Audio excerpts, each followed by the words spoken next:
Okay, hopefully this will work now. It won't touch anything.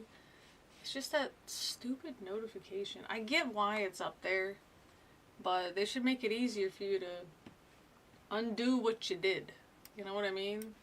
I mean, how many people are going to accidentally click stuff like I did? I'm sure it's not the only one. Alright, hopefully this is working. Had to reset my computer because the damn thing didn't work when I shut the program down and opened it. I guess there's some background processes going on. Hello Phantom, hello Pragmatic. What's up? Give you one of the heart hands. Thank you. I got my mushrooms on this. It's kind of cute.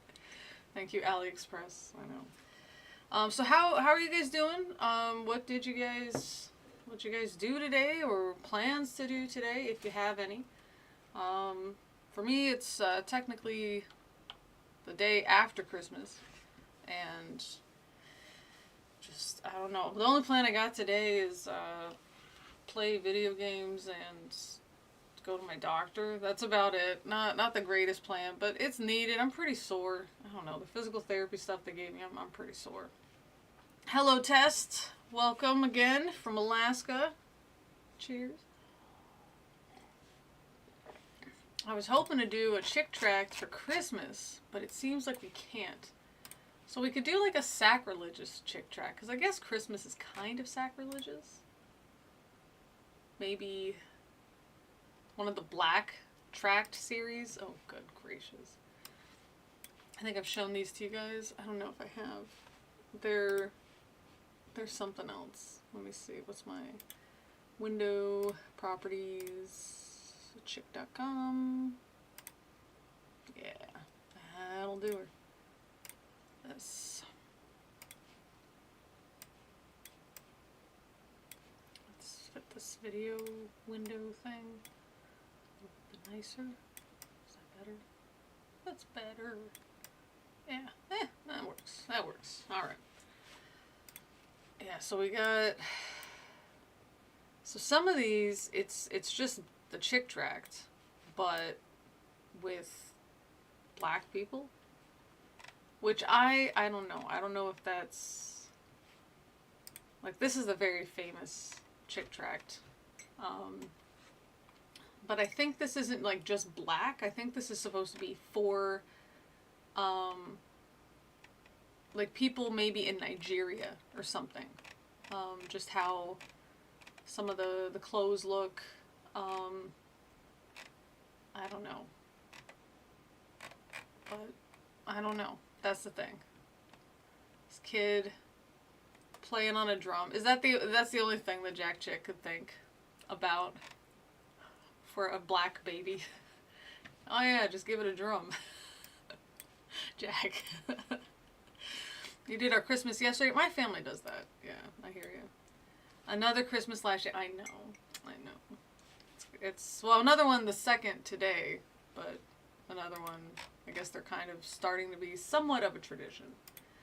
But we're trying to see like how awful. Let's see. What do we got? What are the tags on this? Black, gospel, little children. Okay. Now, does he show up in the little children one? Let's find out. I don't see little children. Oh, here it is. Okay.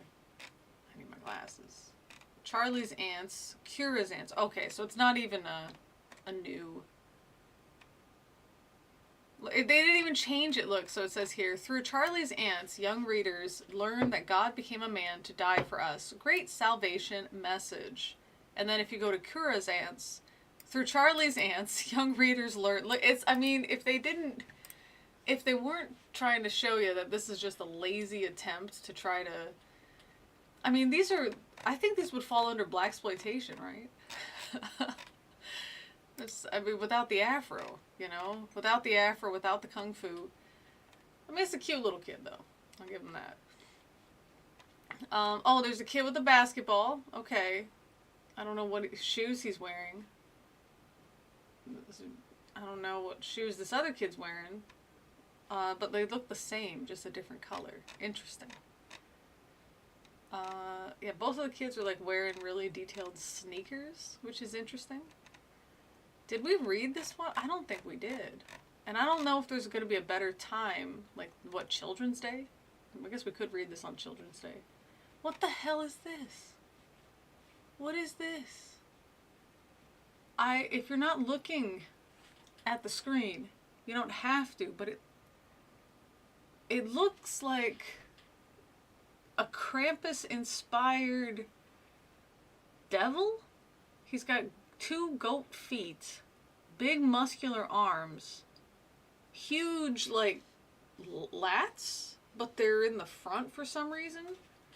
Gigantic ears. We're talking like troll ears or something on par, like with an elephant ear. And that's what the face kind of looks like an elephant face, but without the trunk. So just this elongated front, but no trunk, tusks, and for some reason, rubbery looking horns. What is this supposed to be? Does Charlie have this? Also notice that, you guys can't see it, but at the top where it says like the little, what the tab information is, it says chick.com Charlie's Ants for both of them. Yeah, well, at least they put in more effort drawing the kids in the blaxploitation one, but I want to see the devil one. The devil looks totally different. I get that it's a different, I was going to say a different font, a different style. I get it's a different art style, okay? This is a different devil font, but, I mean, he looks completely different. It looks like maybe you described it vaguely, and both artists drew it based off of the description. You know, it's got horns, it's got kind of goat feet, but I don't know. Who is the artist here? 2014, huh? Alright. It says Jack Chick, but it doesn't say if anybody else did anything. Interesting stuff. Yeah, that's what I was thinking. Jordans, Jordache. I was thinking like Nordens, like they're not Jordans. Let's see. A famous chick track sounds like a popular TikToker in Tanzania. Well, I mean, we don't know. We don't know, Grandpappy. Tess says, I remember having to go to a Pentecostal and Assembly of God church as a child. Those chick tracks used to be everywhere. Oh, yes. That's why they kind of have a special place for me, just because, I mean, I read them. I don't know if I ever colored in them. I don't think I did. They recommend doing that. Oh, maybe during Black History Month. That's an idea. That's an idea. Without Pam Grier, not sure the reference, but yeah, I will say the art style here definitely is better, but I don't understand this devil. It looks more like an animal. The other one looks more human-ish. So let's see. It looks like what's going on, because I don't want to do the voices, you know what I'm saying? I feel like any voice that comes out, especially since I tend to pull out southern voices, I don't want it to look some type of way. I could do, what's his name? Christopher Walken, and, who's that? Oh, Jennifer Coolidge. I guess we could try those voices, and we'll get, you know, no one will possibly think that we're doing this. But we're looking at this guy, and basically, he's trying to save his aunts, and he learns that that's how God... Like, I didn't even read this. It's just, I could see where this is going from number... Like, the page 4 and page 5.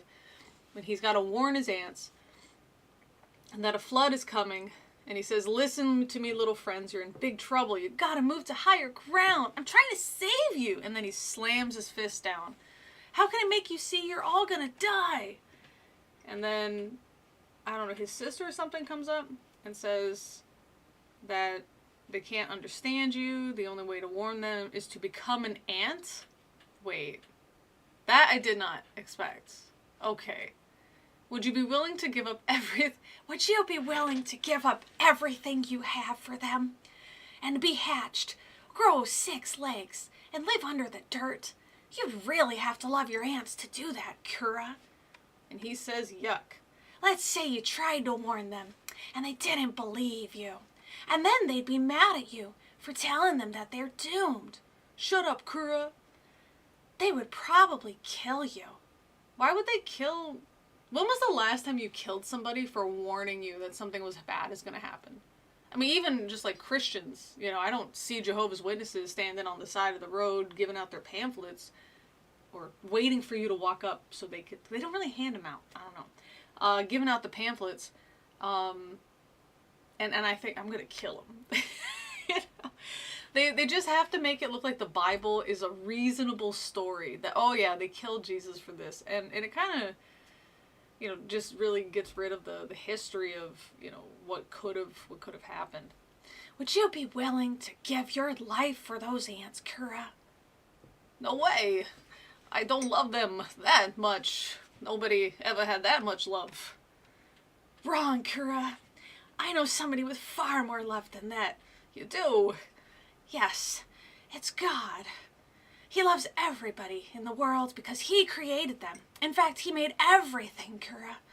But long ago, the people God made were in trouble. Wow, like my ants. Far worse, Kura. It all started when Adam blah blah blah, the devil, whatever. Oh, hey, most people rejected his message. Shut up. They hated Jesus because he told them the truth. We get that meme. Cool. They got that friend. Why is he making these weird, like, poses? That's not... Are you going to pull one of these? I don't know. It's just... Some of the stuff that they draw looks really unnatural. And now they're getting into the saving thing. I want to get saved. We're all going to pray. I feel great. Cool. The end. Okay. Lee, Jennifer Coolidge is the best president. You spoke too soon. Yeah, sorry about that. So let's see. We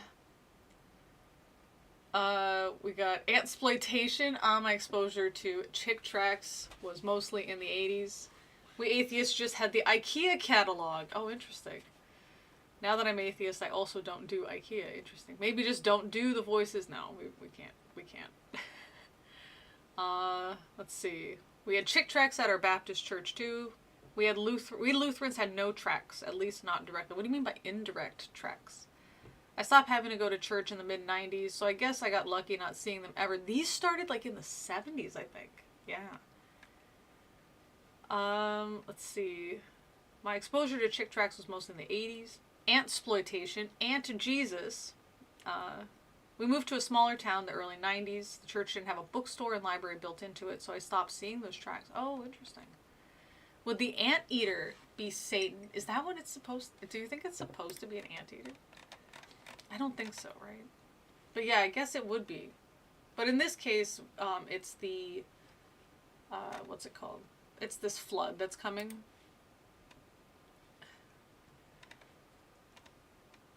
Now whenever I see Chick tract left somewhere in public, I take it home. I have a small pile of them on my bookshelf, just doing my part to take them out of circulation. That is excellent. So thank you so much, Tess. Someone could have a friend from another denomination spreading them. Oh, interesting. Okay. Did you ever go to those houses? Did you guys do Halloween trick-or-treating? Go to somebody's house and they give you a Chick tract? Because that, to us, was like the best thing that we could do, is give out these Chick tracts. Which they do recommend. I wonder if the site is... Because they did something for Halloween. Are they going to do something for Christmas?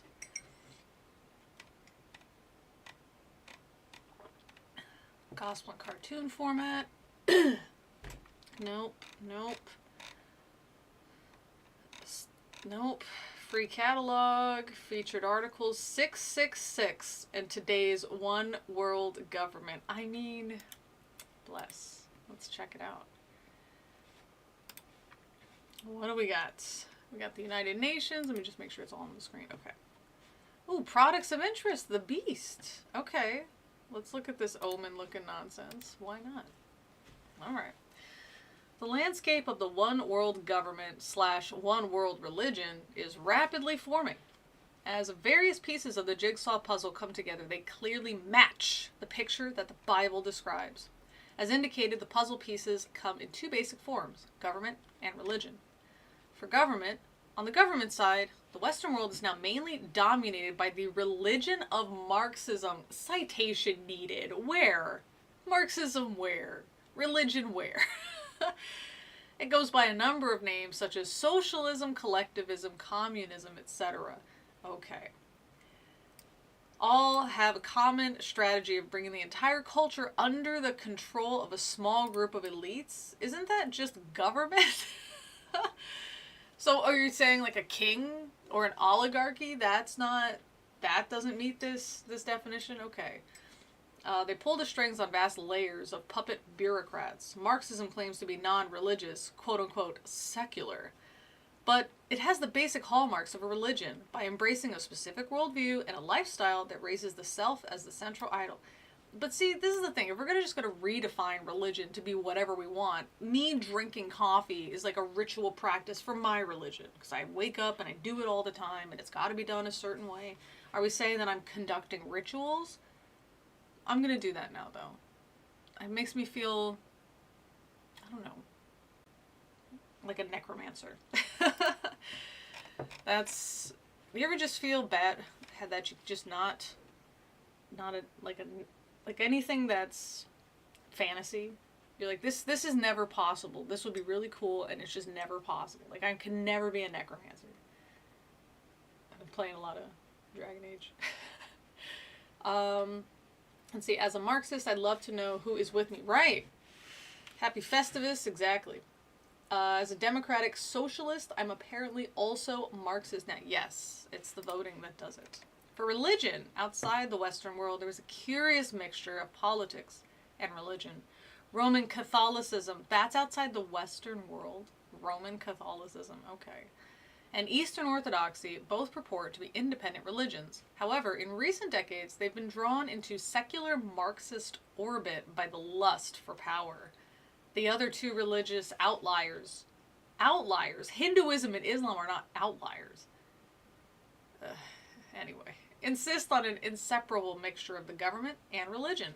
Both are quick to use barbaric cruelties encouraged by their religion and condoned by their government. Okay, Salem witch trials. The satanic brutalities witnessed in recent history vividly illustrate who is the spiritual father of these politico-religious systems. And his ultimate goal is very clear: eliminate all traces of biblical Christianity. I got really excited because that last section was underlined. So I thought, oh, it's a link to something. There's going to be some kind of sort. No, they're just making it up. Of particular interest to Western Christians is the rising world government's efforts to eliminate the customary freedoms of speech and religion enjoyed by the last few centuries. Where? The restrictions during the COVID pandemic are turning out to be lab experiments for the more comprehensive... Okay, we lost monetization. The more comprehensive plans being discussed in numerous global conferences since then. Which ones? Under the umbrella of the United Nations, there are powerful bureaucracies, such as the World Economic Forum, International Monetary Fund, World Health Organization, etc. One of these is now being heavily pushed by the secular media, one of these now being heavily pushed is the World Health Organization. The COVID experiment in the global population control was so successful that they're now considering how to expand that use. Let's just pause. What do you think they meant by this? What do you think they meant? For me, I don't understand. I mean, I guess they're talking population control, like literally controlling what the population does. But usually when I hear this, I'm used to hearing people saying that they're controlling what the population, what they're, like how many kids they can have, or killing people off. So, I don't know. Just give me just a sec here.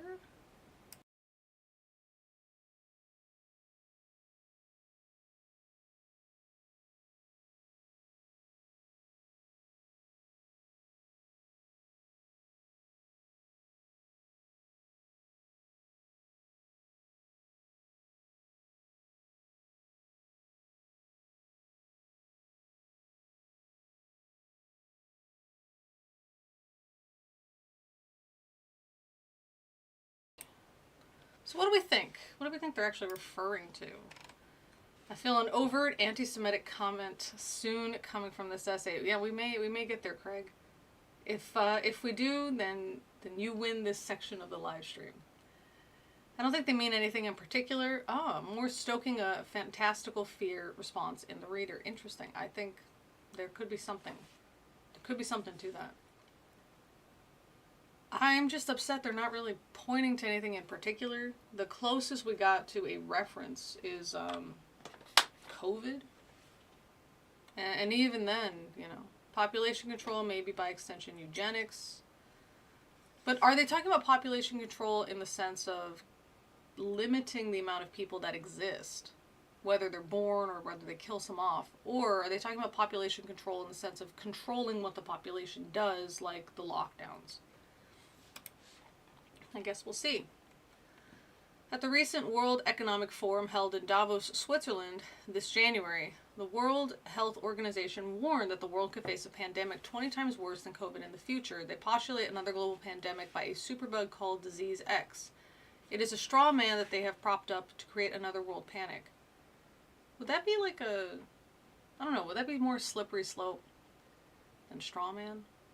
They hope to use it to scare the world leaders into handing over their sovereignty to central world control. They claim it's necessary to prepare for the coming imaginary pandemic. How is that handing over control if we all agree, hey, if this thing happens, let's make sure to do these things? I don't know how that's... What? That's like saying that because we agree to do a fire drill at school, it's the students handing their sovereignty over to the school's principal or something. That's ridiculous. The WHO has already begun some initiatives to support technology sharing and boost disease surveillance between countries. Good. What's good? Another fear maker is climate change. Again, the objective is government control, this time of prosperity. The industrial and knowledge revolutions create a prosperous middle class.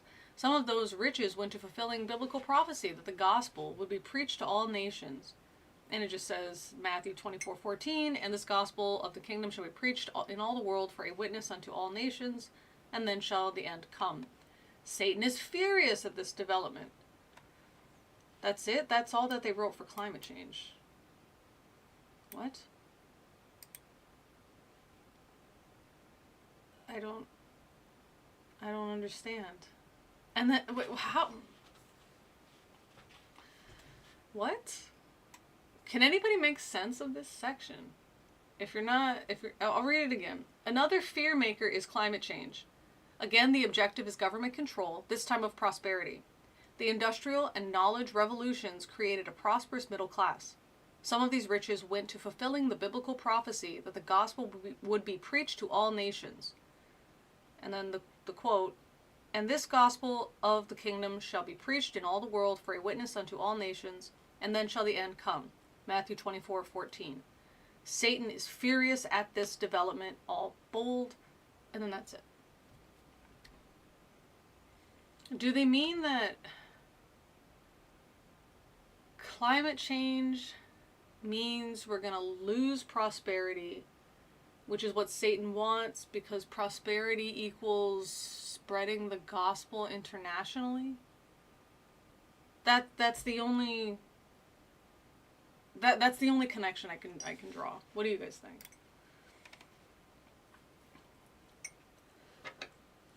Maybe they mean to control the amount of people, to get rid of the surplus population. Scrooge. Dumbness is the answer, I think. Hard to separate out what their projection of what they want to happen versus their own paranoia. That's true. That's true. You're trying to make sense of the senselessly. There's nothing to be found but fear-mongering. I agree, but I at least want to see... You know, we don't have to agree with what they say, but I would like to try to understand what connection they're making. But I feel like at this point, it's just buzzwords, right? Climate change, prosperity, prophecy, Bible verse, Satan is angry. And I think we're supposed to just make up the rest, you know. I tell my students not to do stuff like this, where don't assume that I know what you mean. You have to explain it to me. If I try to figure out, excuse me, if I try to figure out what you're trying to say, based on what I know about you, previous discussions we've had in class where you've mentioned a thing, and I start trying to insert filler to try to make sense of this, I can't grade you for that because I'm making it up. I'm doing your paper. I have to grade you based on what you've written. Students get that. Apparently this author needs to go back to school. Socialism. Control of the money system is another aspect of the globalist socialist push. Raw socialism has brought devastating inflation everywhere. In a speech at the World Economic Forum, Argentine President Javier Milei, spoke in direct opposition to the global elites in attendance when he said, quote, "Today I'm here to tell you that the Western world is in danger. And it is in danger because those who are supposed to have defended the values of the West are co-opted by a vision of the world that inevitably leads to socialism and thereby to poverty. The main leaders of the Western world have abandoned the model of freedom for different versions of what we call collectivism. We're here to tell you that collectivist experiments are never the solution to the problems that afflict citizens of the world, but rather they are the root cause. Do believe me, no one is in a better place than us Argentines to testify to these 2 points." Finally, there's a, what's it called? There's some kind of source. I did not know that he looked so similar to, like, if Harry Potter and Scrooge had a son. That's the only way to describe it. What is needed is a common worldwide currency. Of course, this must be monitored by a central government and control the boom and bust gyrations. This will also require, oh my gosh, here we go, personal ID. We're getting to the mark of the beast. Personal ID that can't be counterfeited, necessary to control the evils of money laundering and other forms of quote-unquote corruption. Are you saying that money laundering isn't corruption? China has perfected this already with their digital money tied to digital IDs. With those, the government has constant surveillance of all transactions. People are issued social credits for approved behavior. Points are deducted for wrong choices such as paying tithes to a church. Are they really? We'll find out. Here we come right back to Revelation 13. Description, control of commerce, central government issued ID. All who refuse the ID, parenthesis, the mark of the beast, and parenthesis, will be unable to buy or sell. Okay, so we can read the beast. All right. And then end time prophecy tracks. That's good. These clouds of fear are gathering. Hang on. Wasn't there a joke that, what was it? That the Simpsons did. Let me see. Simpsons fear-mongering commercial. And it's just like a bunch of, it's a bunch of dark clouds, or was it Futurama? It must be Futurama. Nope. There's a dream commercial, win a trip.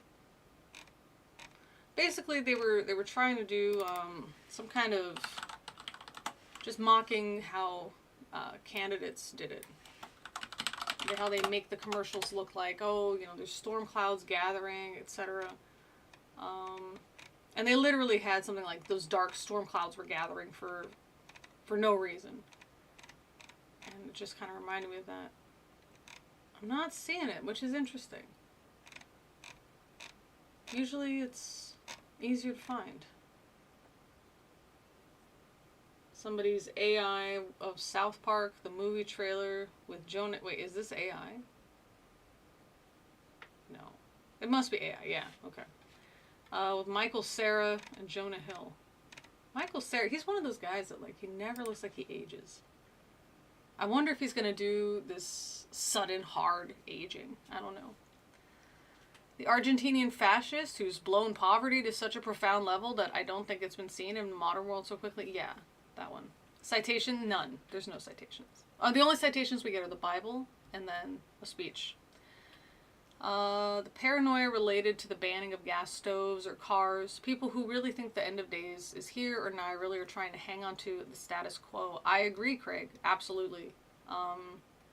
It reminds me of when gas lamps were introduced, and it was this fear from the religious folk, that God had separated the day from the night. And so if we have light at night, that is going against God. It'll ruin the natural order of things.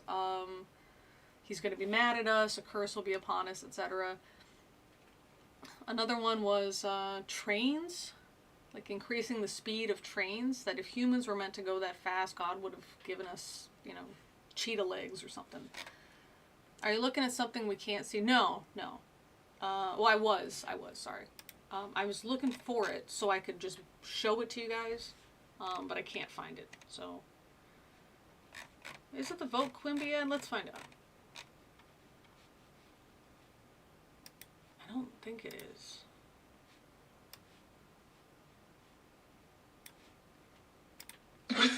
Oh, that's really loud. That's not what we want. Vote Quimby. No. No. It was something. What if gay? What? Okay. Sure. I don't know what recommended, but well, that's interesting. So we can read The Beast. Jeez, this is a hard. This is a read. Can we make it bigger? Cause I don't have my glasses and I'm not gonna put them on. Not for this. I'm already like at that. Maybe I'm gonna get a migraine level. So I don't know. Let me go to live chat, cause this was top chat. There's this little thing up here that it's got now. Can you guys see this? If I show it to you? Yeah, you can. Okay. So there's this little thing up here at the top. It says like a goal. It's like a goal button. And I don't want to click it because it might tell us, oh, we're trying to raise this much money. It wasn't there before. Before it was just this live chat, top chat, and some, I guess fan funding. Yeah, you don't have a goal button. It's on my end. I think it's the idea that, oh, by the way, remind them to send money to you because then that way YouTube makes money. So I don't know. I don't want to click it. Let's click it. Let's see what happens. We have no goals. Yeah, we're atheists. We have no goals. Yeah, okay. No. Ugh, gross. Look at how gross. Make Super Chat more fun with a goal. Set a goal to engage your audience in a new way. Once you reach your goal, celebrate with your community. Pick a goal, 10 Super Chats. Choose the Super Chat colors that count. Okay, so if you guys do, if you're too cheap, they don't count. Set a timer. Share how you're going to celebrate. I'll host a Q&A session. I don't know. I'll raise the fucking dead. How about that? Yeah, I don't... This is what I know. I know what they're doing. They're trying to compete with TikTok. TikTok does these things where it tells you to, we're trying to reach this goal of 100 like star stickers, something like that. But the star stickers each cost $2 to $5 for the viewers to pay for. That's, I don't know. I mean it works in the sense of people feel like they're interacting. It works in the sense of, I guess you can give a thing. But what I've seen for a lot of the TikTok audience is they just say, oh, we're trying to reach our goal of 100. Yay, we did it. Can we reach 200? And there's no prize for the audience, you know. I don't want to click it. Let's click it. Lee 2024.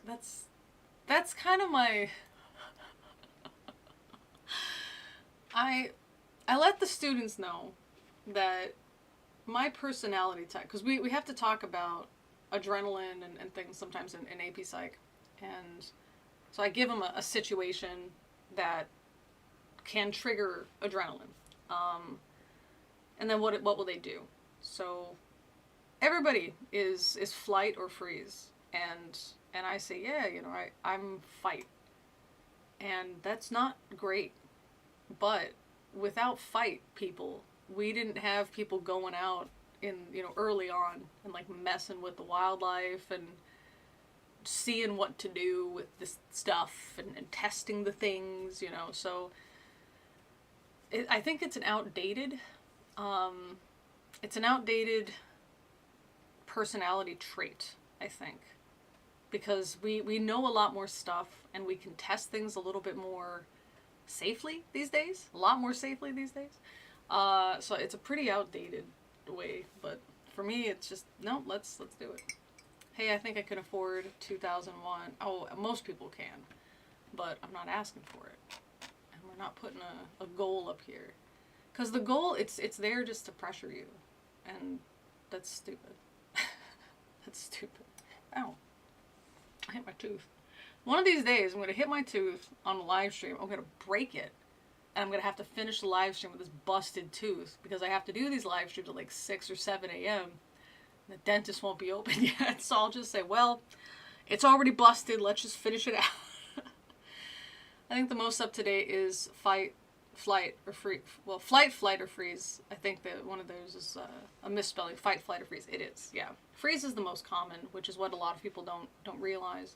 The example I give them is, you're on the subway and this person comes on and they start yelling and you don't know what to do, and then they come to you and they yell at you to get up and give them your seat, and you say no, or then what do you do? And a lot of the students say, I just ignore this person. I pretend they're not there. Okay. Well, this person starts like poking you in the shoulder, telling you, get up, that's my seat. What do? And they all leave. Some of them get off at the subway at the next stop. They all do that. And I'm like, I would put that guy in the ground. Like, you come up to me. You come to touch me.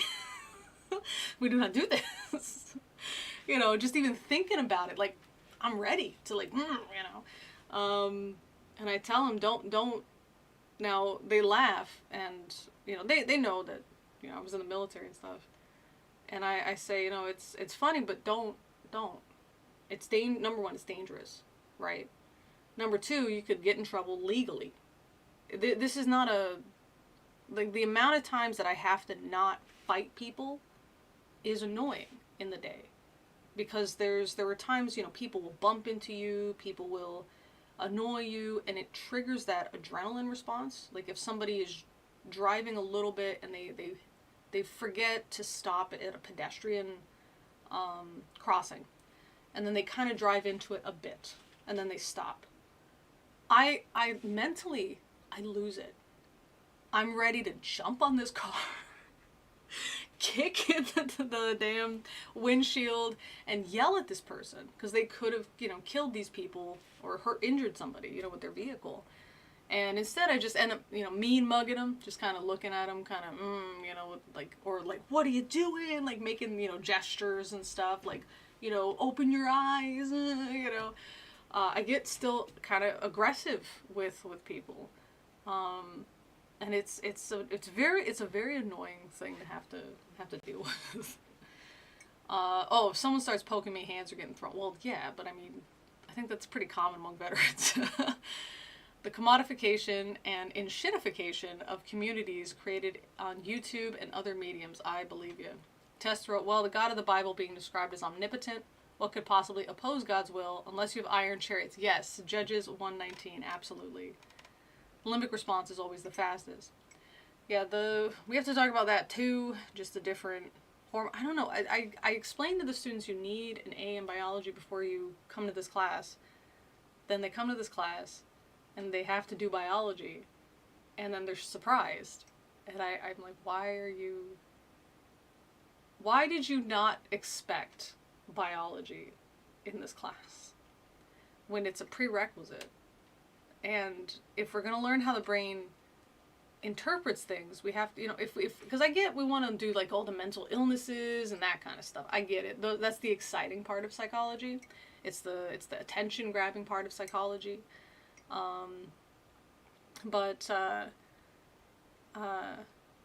Thank you, Ratza. You absolutely did not need to do that. I'm assuming it's probably more than 2001, because with the current price, I think 2001 is now $1.50 USD.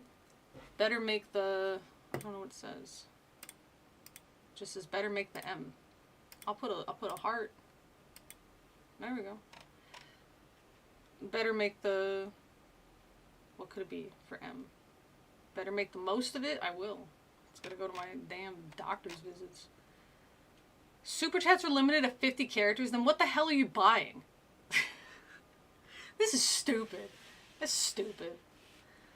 Try to count to 10, hope my frontal lobes can override my R complex. Adrenaline is a hell of a hormone. It absolutely is. It is. It is. That's the joke, ran out of space. Sucks. Super chats and Google is stupid. Fair point. Fair point. How often does that work test? I think the only time I will go from 0 to putting my hands on another person is if they put their hands on me first, or if it's very apparent they're about to. There was this incident where a woman, it took me a second to figure out what was going on, because she was bleeding from her head. This happened a while ago, so I may have told this story, but she was bleeding from her head.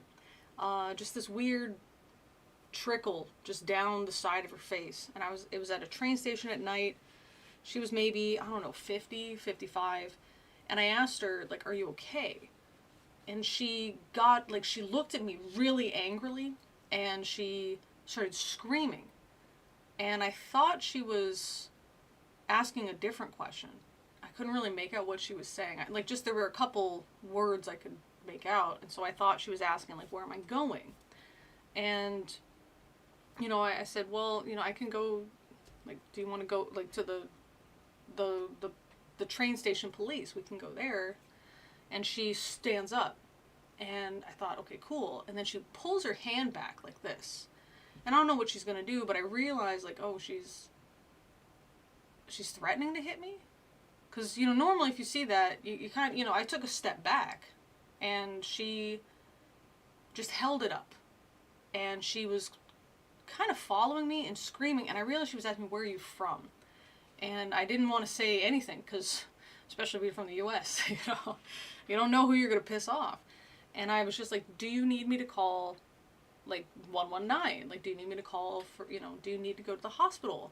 And she kept screaming at me, you know, where are you from? Like, really angry. Her hand was just, you know, up.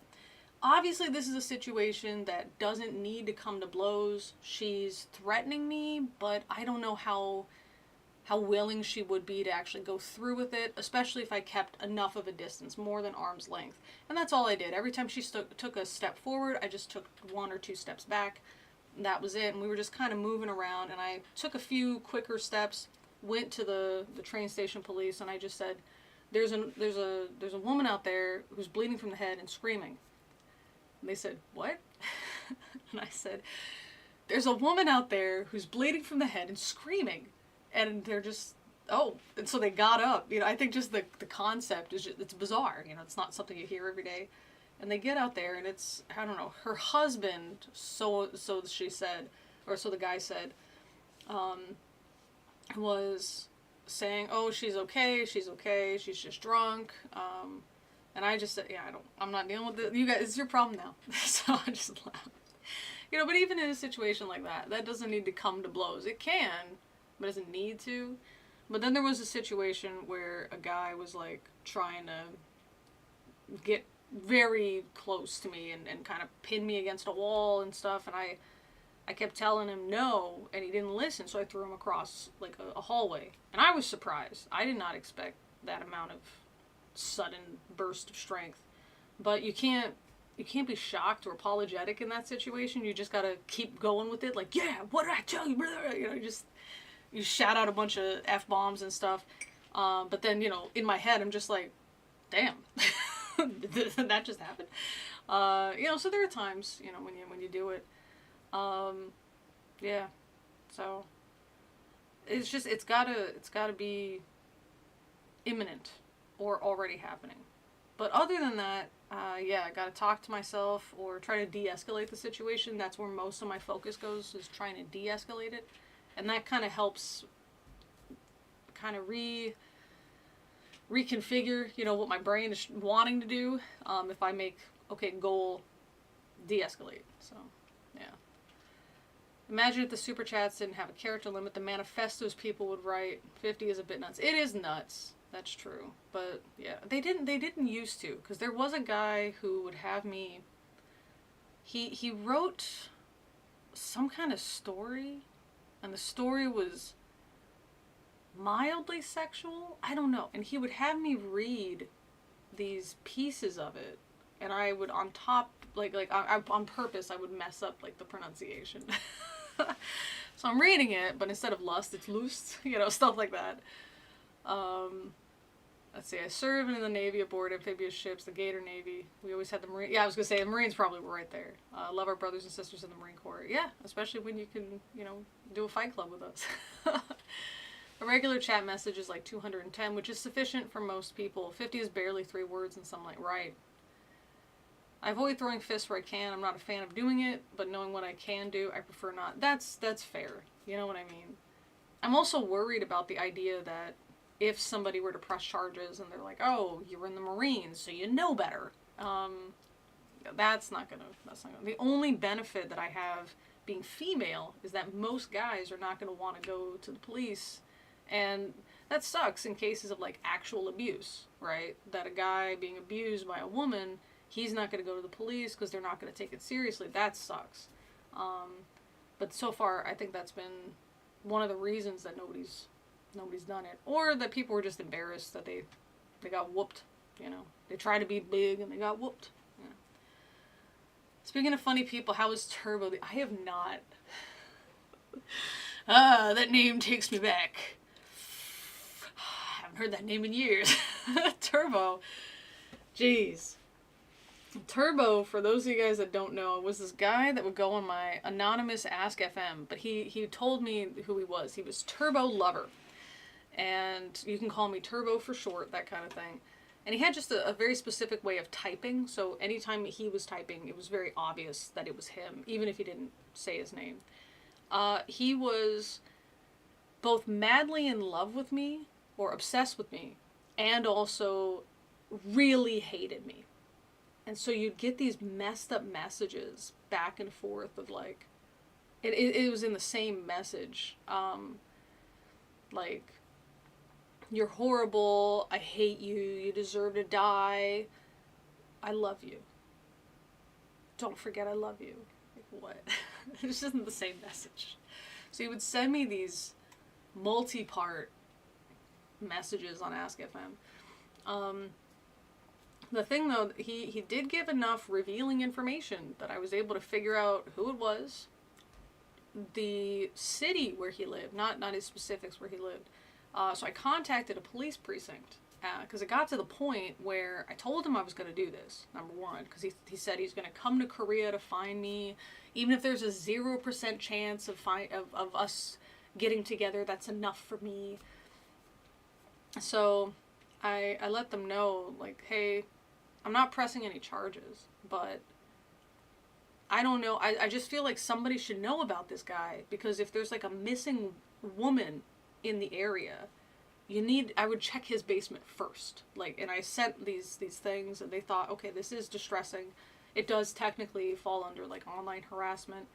So a detective did show up to his house, talked to him, got back to me, and never messaged me since. So that was that.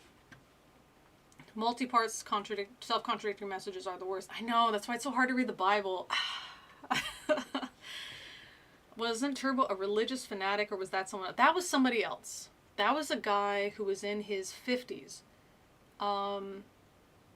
who was married, and he wanted to leave his wife for me, and he thought that the videos I was posting were responses to him or secret messages to him. Very much a parasocial, like clinically parasocial. He would tell me that we shouldn't get married because he can't give me children. And I was just like, well, that's a weird, I was just trying to mostly talk to him just to see this type of thinking. You know what I mean? I didn't get a degree in psychology because I'm not interested in how people think, right? So I was just talking to him, just seeing what he was thinking and trying to bring in any reason. Well, did you ask this question? Well, why do you think we're going to get married? What makes you think that I want children? What makes you think if I wanted children, I want them with you? Those kinds of questions. Mostly avoided them. He was really angry that I was an atheist. He was a strong Christian, but he would then send me these very sexual messages. Like, I don't know, like some weird, BDSM kind of fiction, like fan fiction. And eventually I realized just even talking to him to try to bring him closer to reality, that was feeding into this parasocial idea, so I had to just stop talking to him. That was weird, yeah. And then there was a third guy like that who used to post on my channel. It wasn't as overt until it got overt, and he was angry. Two hit the land, one hits the water. Boom, boom, tsh, ba boom, tsh. Test, I missed your jokes. But yeah, this guy would post, and he posted with a Futurama profile picture, I think, just to kind of get my attention. It did. And it got to the point where he recognized that it was a parasocial relationship, but he wasn't willing to stop it. And he told me that. And he was trying to get me to do some kind of treatment that I told him, you can't talk about that because this is not something we can talk about. I live in Korea. But he kept posting it. I think it was to a live stream during the COVID when I was doing those lunch break live streams. So he kept posting these, and I kept telling him to stop, and he didn't. I eventually just said, I don't want to sound like your mom, but this is for your own good, kind of thing, and I just blocked him from the channel.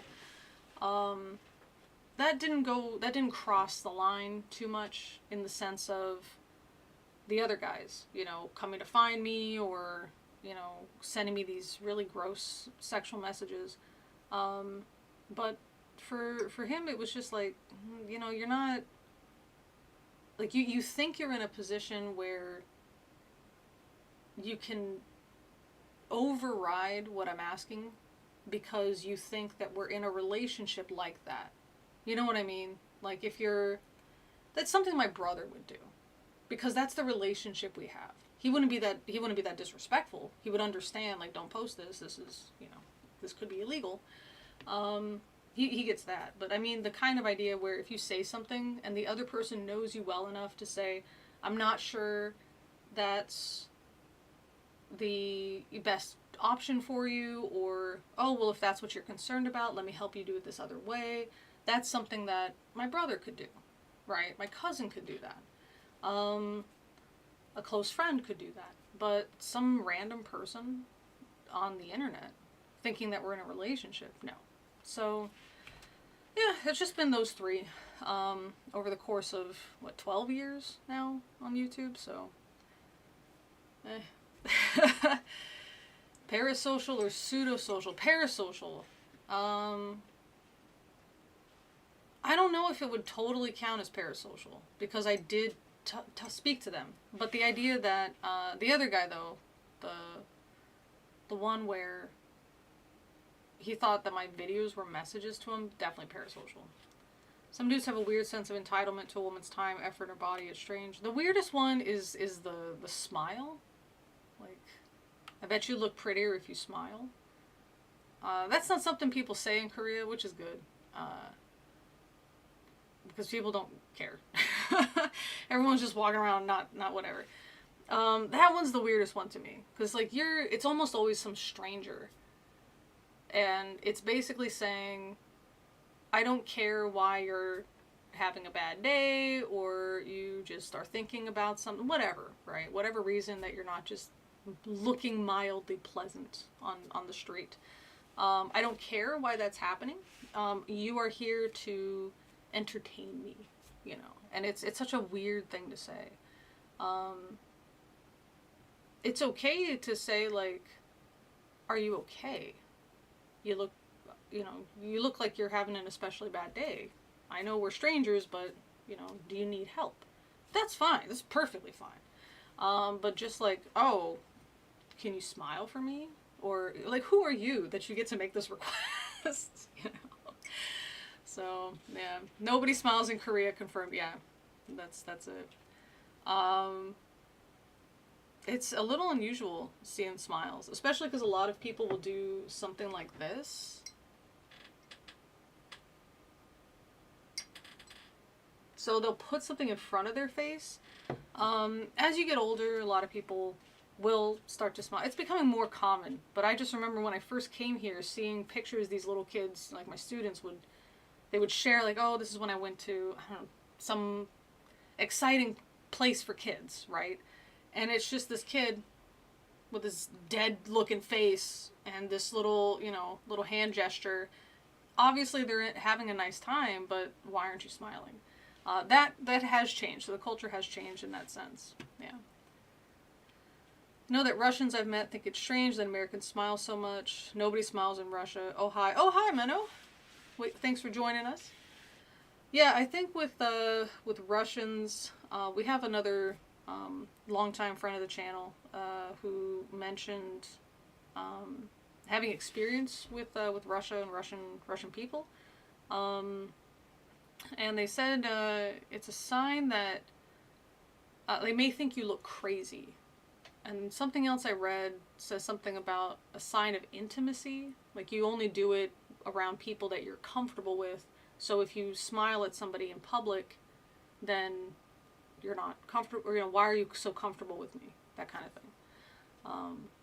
So that's that one. Just in Korea, I don't know.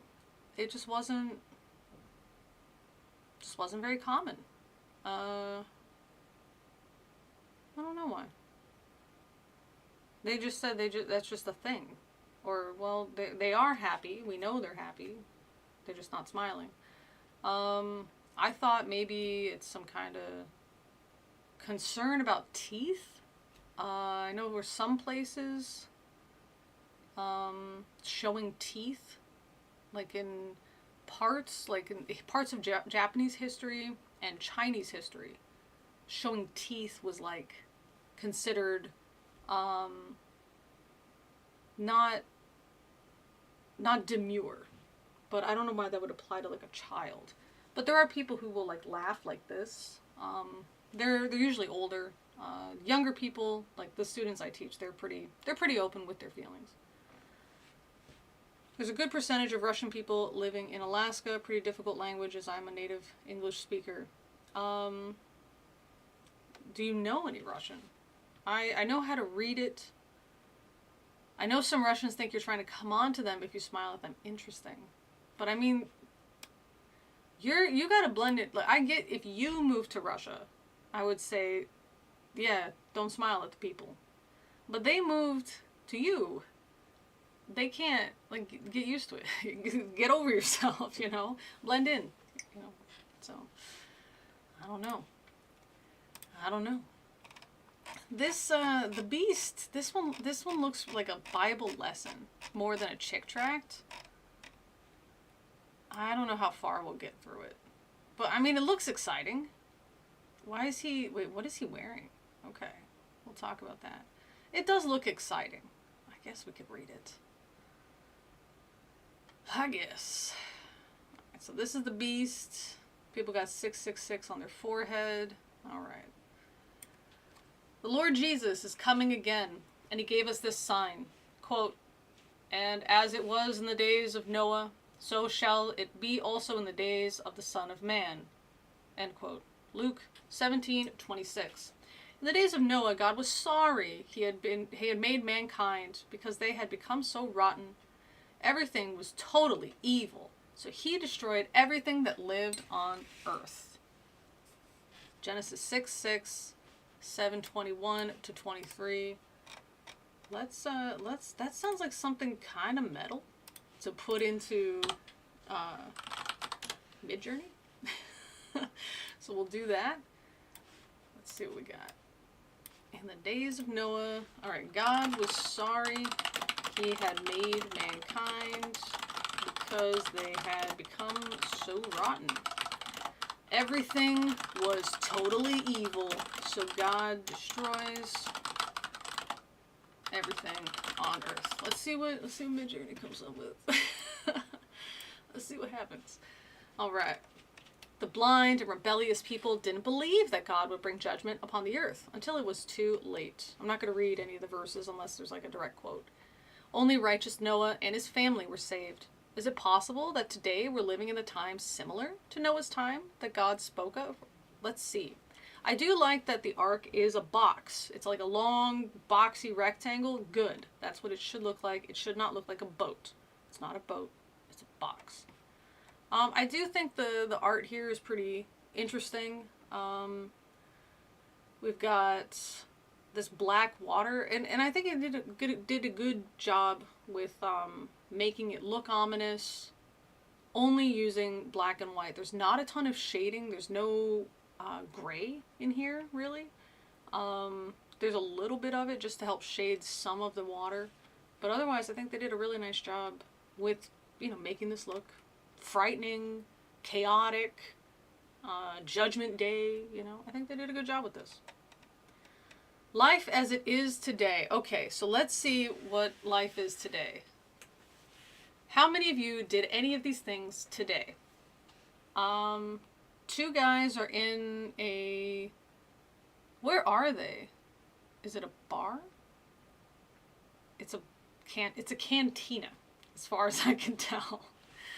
So, the cantina, there's two guys fighting. They both have knives. One of the guys says, "I hate you," and the other guy says, "I'll kill you for that." Some people are laughing, watching this from a table where one guy is passed out drunk, and they're pointing at the fight, and the guy's saying, "I'll bet on the little man." This dude is getting real close to the back of this lady and saying, "You remind me of my fourth wife."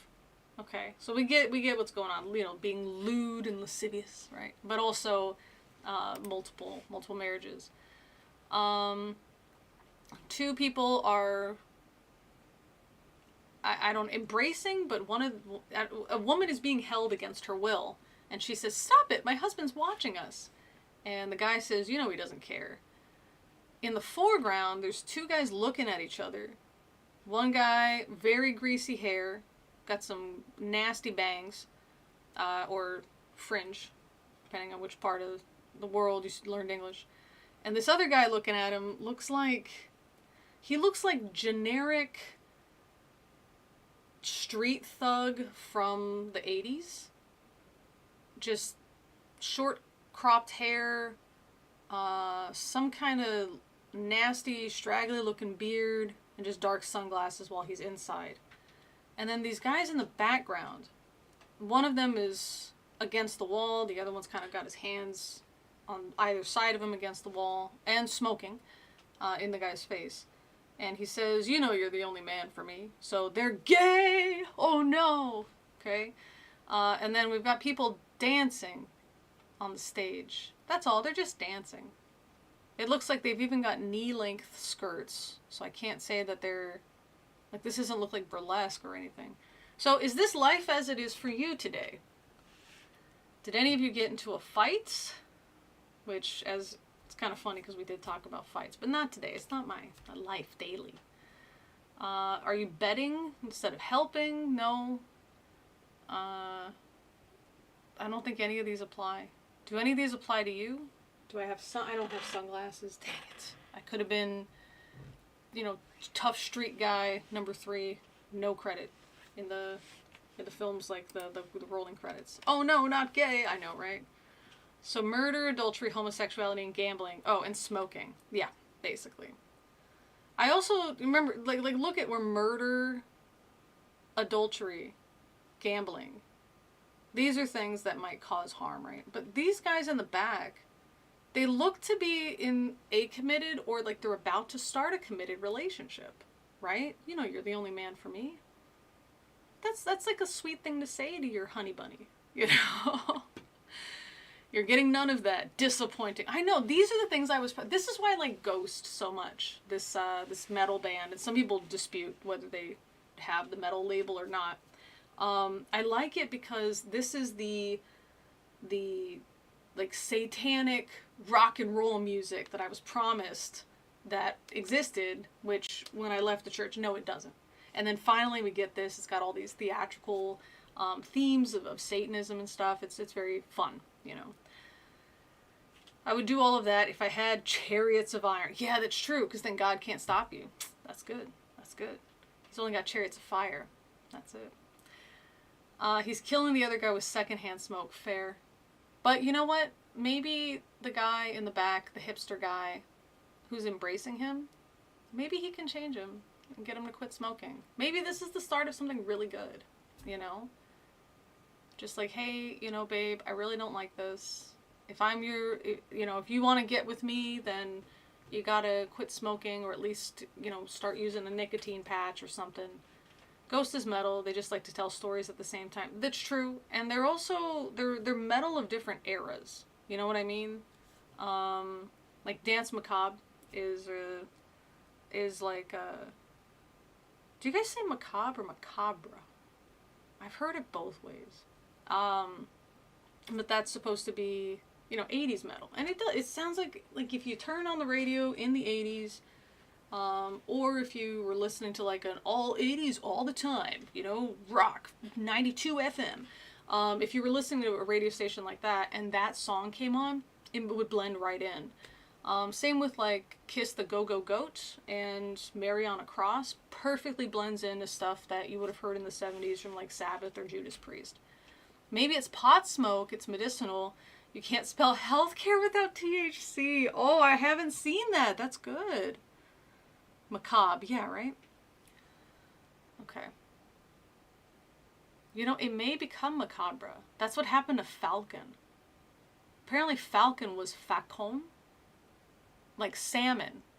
The L was not pronounced. And now people are starting to pronounce it salmon. So in, I don't know, 50 years, that may be the accepted pronunciation is salmon, macabre, and falcon. So, I don't know. No, the Dance Macabre is, I mean, we can't watch the whole thing, but, so, what B. Mills was saying about, they tell stories at the same time. This is not the story, this is a advertisement. Cool. Where's my... It says it's done. Where's my little pass by? I guess we'll just refresh. That usually works. Okay, cool. So they're showing us the beginning of this thing. And it actually tells a pretty cohesive story with the rest of their music videos and stuff. It's about... if you guys don't know Ghost, they have the main character, or the singer... It's always represented by different, like, satanic popes. They're papas. So this shows, like, where some of the papas come from, and so this kind of fits into this. And so these guys are going to, like, this mansion. What we're not hearing in the background is, like wailing, 80s saxophone stuff. So they're trying to get into the party, and this guy's like, he's like, oh, right. You mean this party? Right this way. Yeah. So they get in, and then it kind of zooms out, and we get this part where it's like the saxophone's blaring, and it's awesome. You can see the what's it called? The editing, you know, it looks very 80s. And then it starts up, and it's really good, and they're having a good time, and the music's great, and they're singing, and it's a good time. And then he meets this girl, and they're dancing, and the dancing's sexy, and they're having sexy dance time, and that face, that's a good face. That's a sexy face. And then they're doing the thing, talking. All right, so this is where it gets, I don't know how much we can watch before it gets flagged. So that's why I'm jumping through it. So it looks like they're getting married, and then what happens, it's kind of fits into like the Ghost lore. So she's now making him up, and she decks him in the face. Here's Beelzebub, and it's a good time, and everyone's having a good time. And this opens up his like other sight, so that he's got this contact, and the Papas always have this contact in. But at the end, so they're like doing this part, and they go like at the very end, you hear this laugh, like from Michael Jackson's Thriller, where it zooms in at the end on Michael, and it's like that kind of laugh. So it's really good. I don't know. I'll share it in the Discord. Let's do that. Reference during the live stream. Yeah, but it's really good. It's great. They do a great job. Very theatrical. You know, they know what the audience wants. I don't know how much you can watch without sound, but with sound you can have a max of 8 seconds at a time. I don't know. I don't know how some people they can watch stuff with, like, on a live stream. So I thought I could, and then every time I tried, I just got flagged. I'm into classical music, and I really like Camille Saint-Saëns. I don't know how to pronounce it. Dance Macabre. I'm assuming Opus 40. You can watch exactly this yeah, exactly. Thank you, Jesse. That's exactly right. We don't pronounce the L in salmon here in Alaska. I don't pronounce the L in salmon either, but I'm noticing people that are native English speakers that pronounce it. But they're either not from the Pacific Northwest, or they are younger, like in their 20s. So it may be something that's changing. My students do it because it looks like it should be salmon, you know. They're not native English speakers. But I have noticed it from native English speakers with these like TikTok recipes and stuff. So let's see. People pronounce the L, and some people do. That's what I'm saying. It might become that thing. Isn't fair use supposed to be 30 seconds? Not that Google or YouTube would follow laws, rules, or regulations. That's the thing. How would chameleon be pronounced? I don't know. Where's it from? What's the etymology of chameleon? Chameleon? Champollion? Etymology... chameleon. This is an educational channel. It's from the Greek into the Latin into Middle English. Okay. Yeah. That's what we got. So it started with a K, H. Maybe a ch? Chameleon? Could be. Where were we? The rock dots before was cool. You know, there's something I play for the students. It was the Song of Roland. It's from the 13th century Sweden. And it's just women singing, like 3 women, and there's a drum. Just one drum. It's not like a drum set, it's a drum. And as they're singing it, I asked the students, like, is this proto-metal? Because we're getting like the rapid drum beats, the imagery. There's one part where it says like the sun, or the air was so filled with men's blood that the sunlight could not shine through. And then Roland is this guy. He's like a horn blower, or sorry, the Battle of Roland. This horn blower Oliphant was this just part of the battle. And he had survived, so this way, you know, he could still kind of conduct or help the king conduct the battle, because he's, you know, that guy. And it talks about how he's like dying, and he brings the horn up to his bloodied mouth and blows with all his might, and like the earth shook. You know, it's very metal. And there's, you know, parts where the drum beat goes brrrr, and it stops, and then the singers come back in like an octave higher, all this stuff. And I said, you know, with like the Nordic countries being you know, famed for the best death metal, or like the black metal, you know, the creation of metal. Is it any surprise that we get this stuff that's like proto metal, you know? Even for Ghost, he's from the main. So there's a guy that's Ghost, and then he just hires people to play music for live shows, but he does everything. He's from Sweden as well. So yeah, it's kind of interesting. You've been trying to find that. Let me see if I can find it for you, because they took it off the internet for a while, and I don't know why.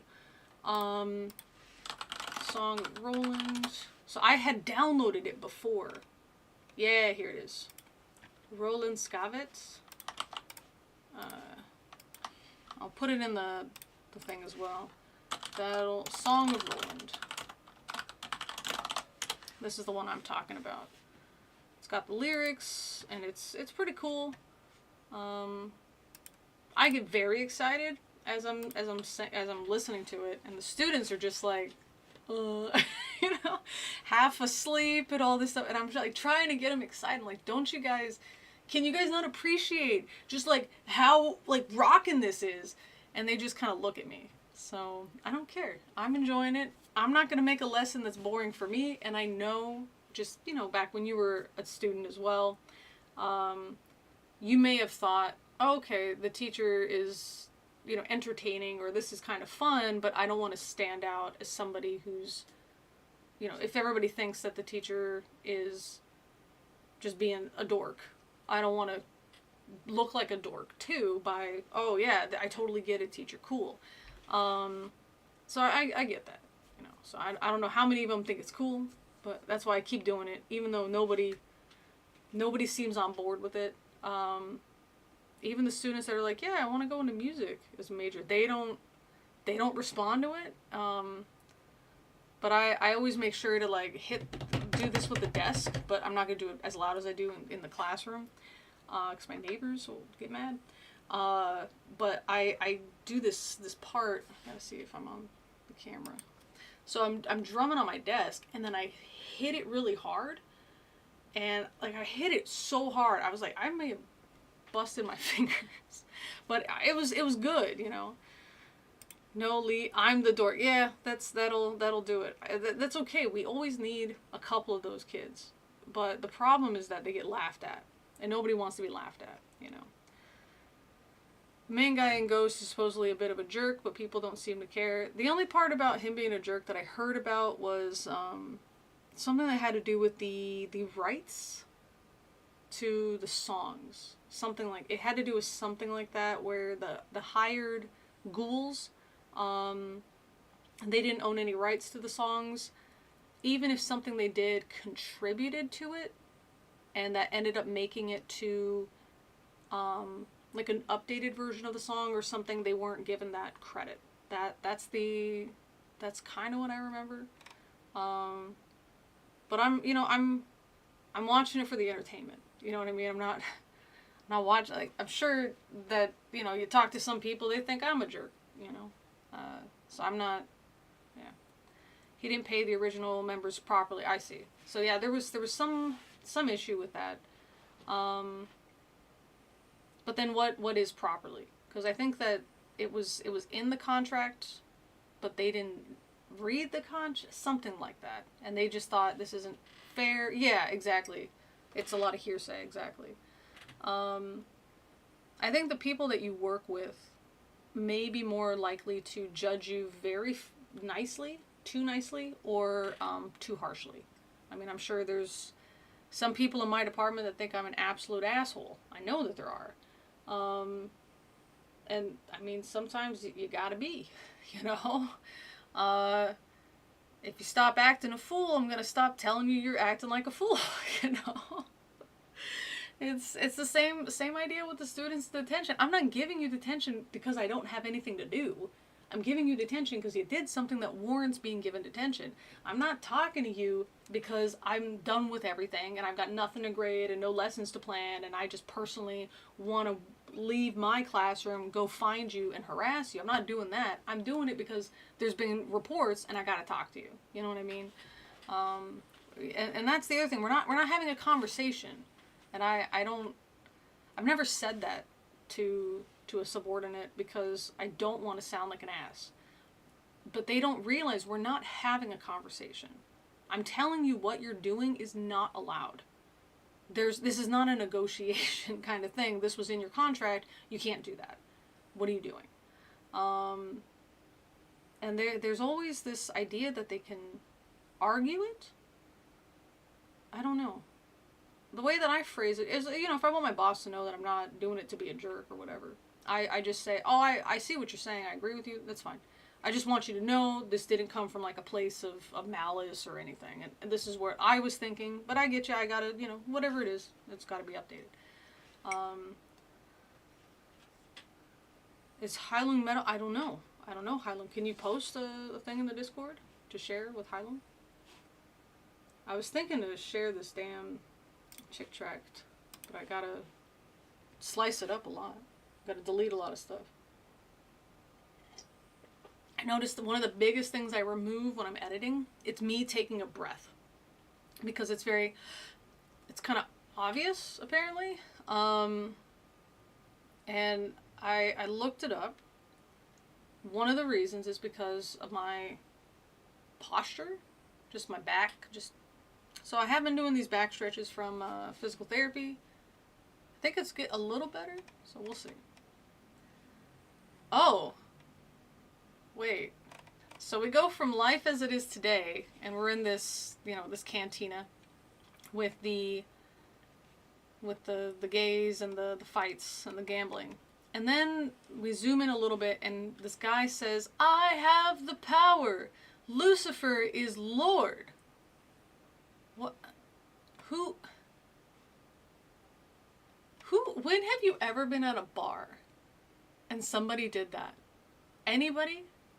I can't think of one time I've ever been around a bunch of drunk people and somebody shouted, I have the power, and or Lucifer is Lord. Oh, and this woman's agreeing with him. Yes, and we are bringing peace with the one world government. A new age. You got that, guys? When was the last time you were drunk in a bar and you heard that? Any of this. Any of it. And then this other guy is shouting to the rest of the bar, hey, there's an old nut outside preaching the gospel. Let's go give him the business. Ha, ha, ha. That's what it says. Ha, ha, ha. When life as it is today, when's today? 1988. When? Oh, this is during the Satanic Panic.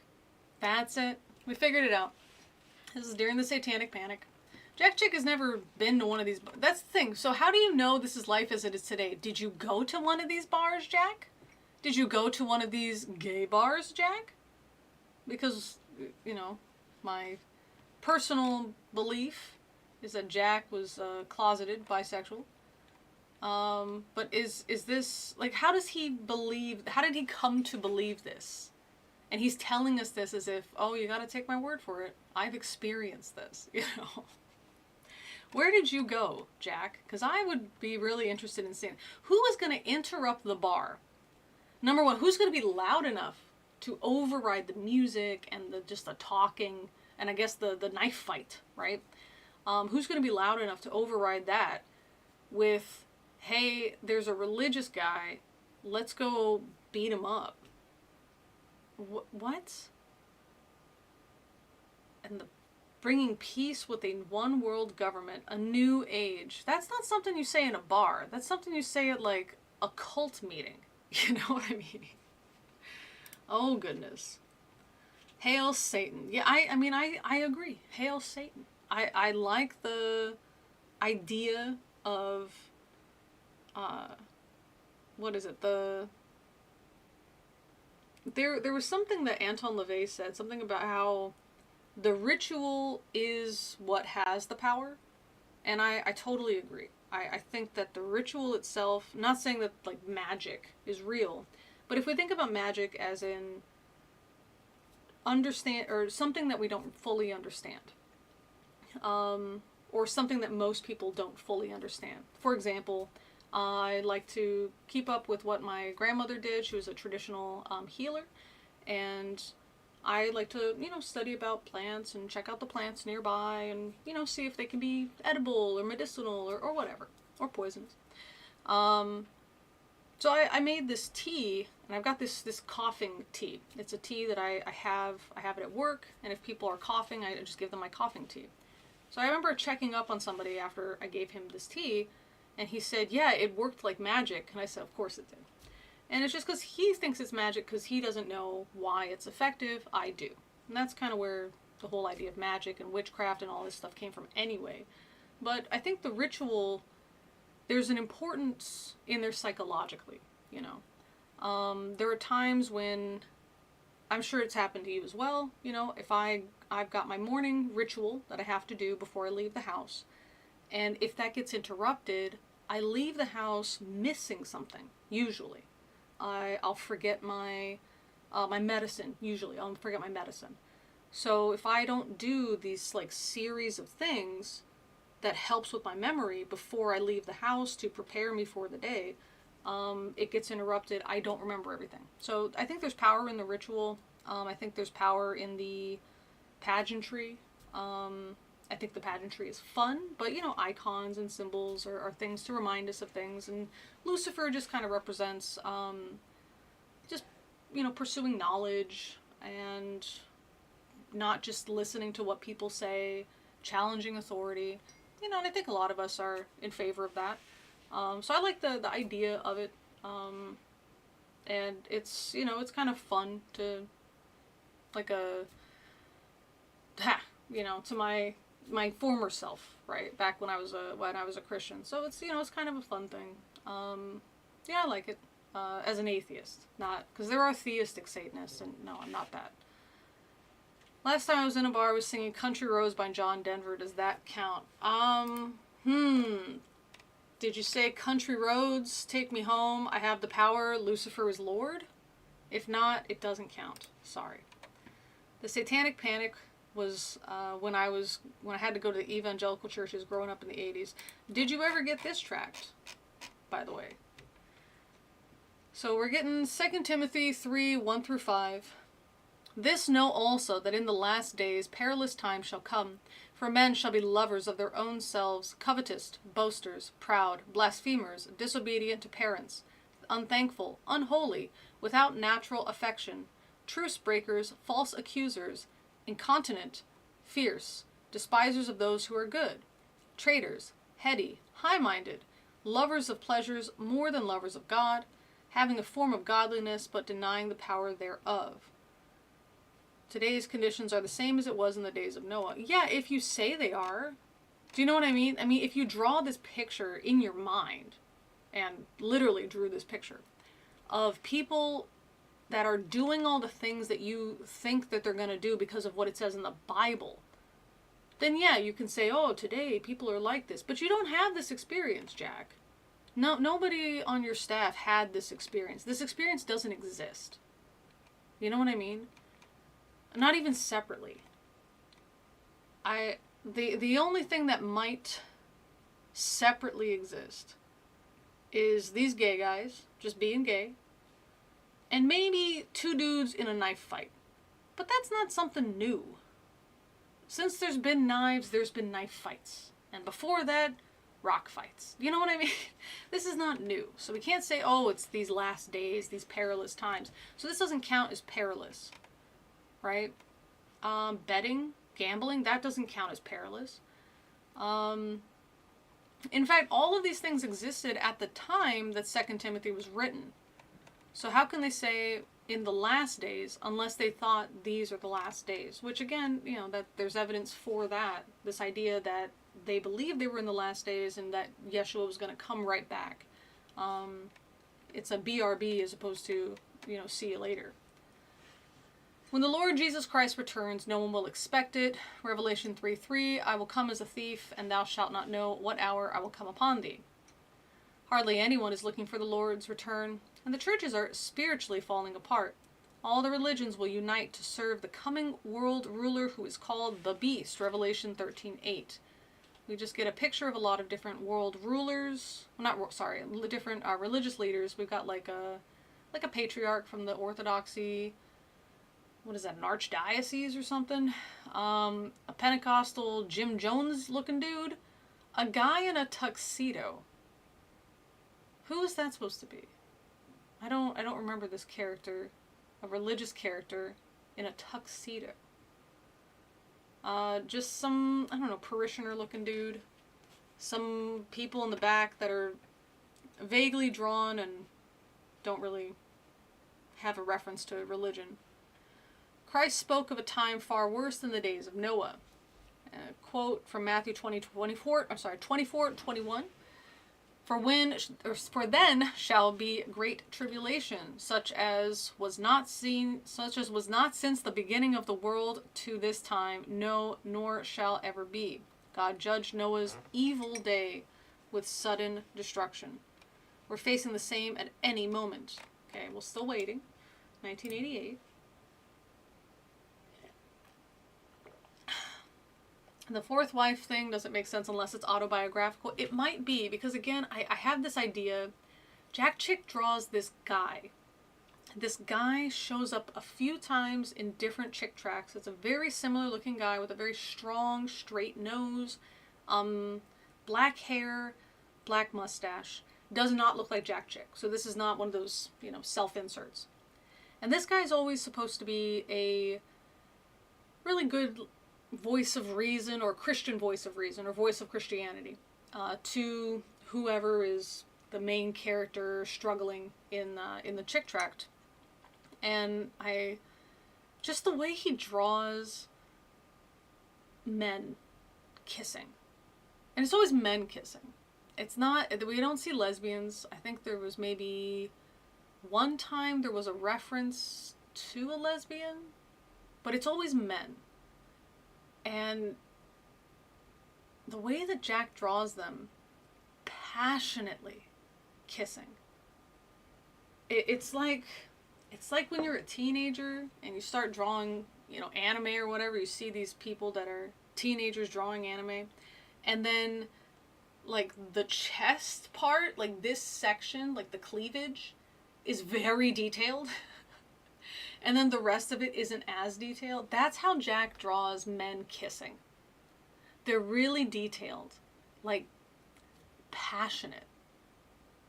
For somebody who is alleging to be disgusted by this, why would you spend that much effort passionately, or drawing this passionate kiss, this embrace, the little hairs on there, like the little unshaved whiskers, the 5 o'clock shadow?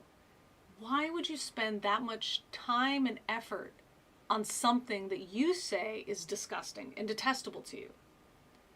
Why would you do that?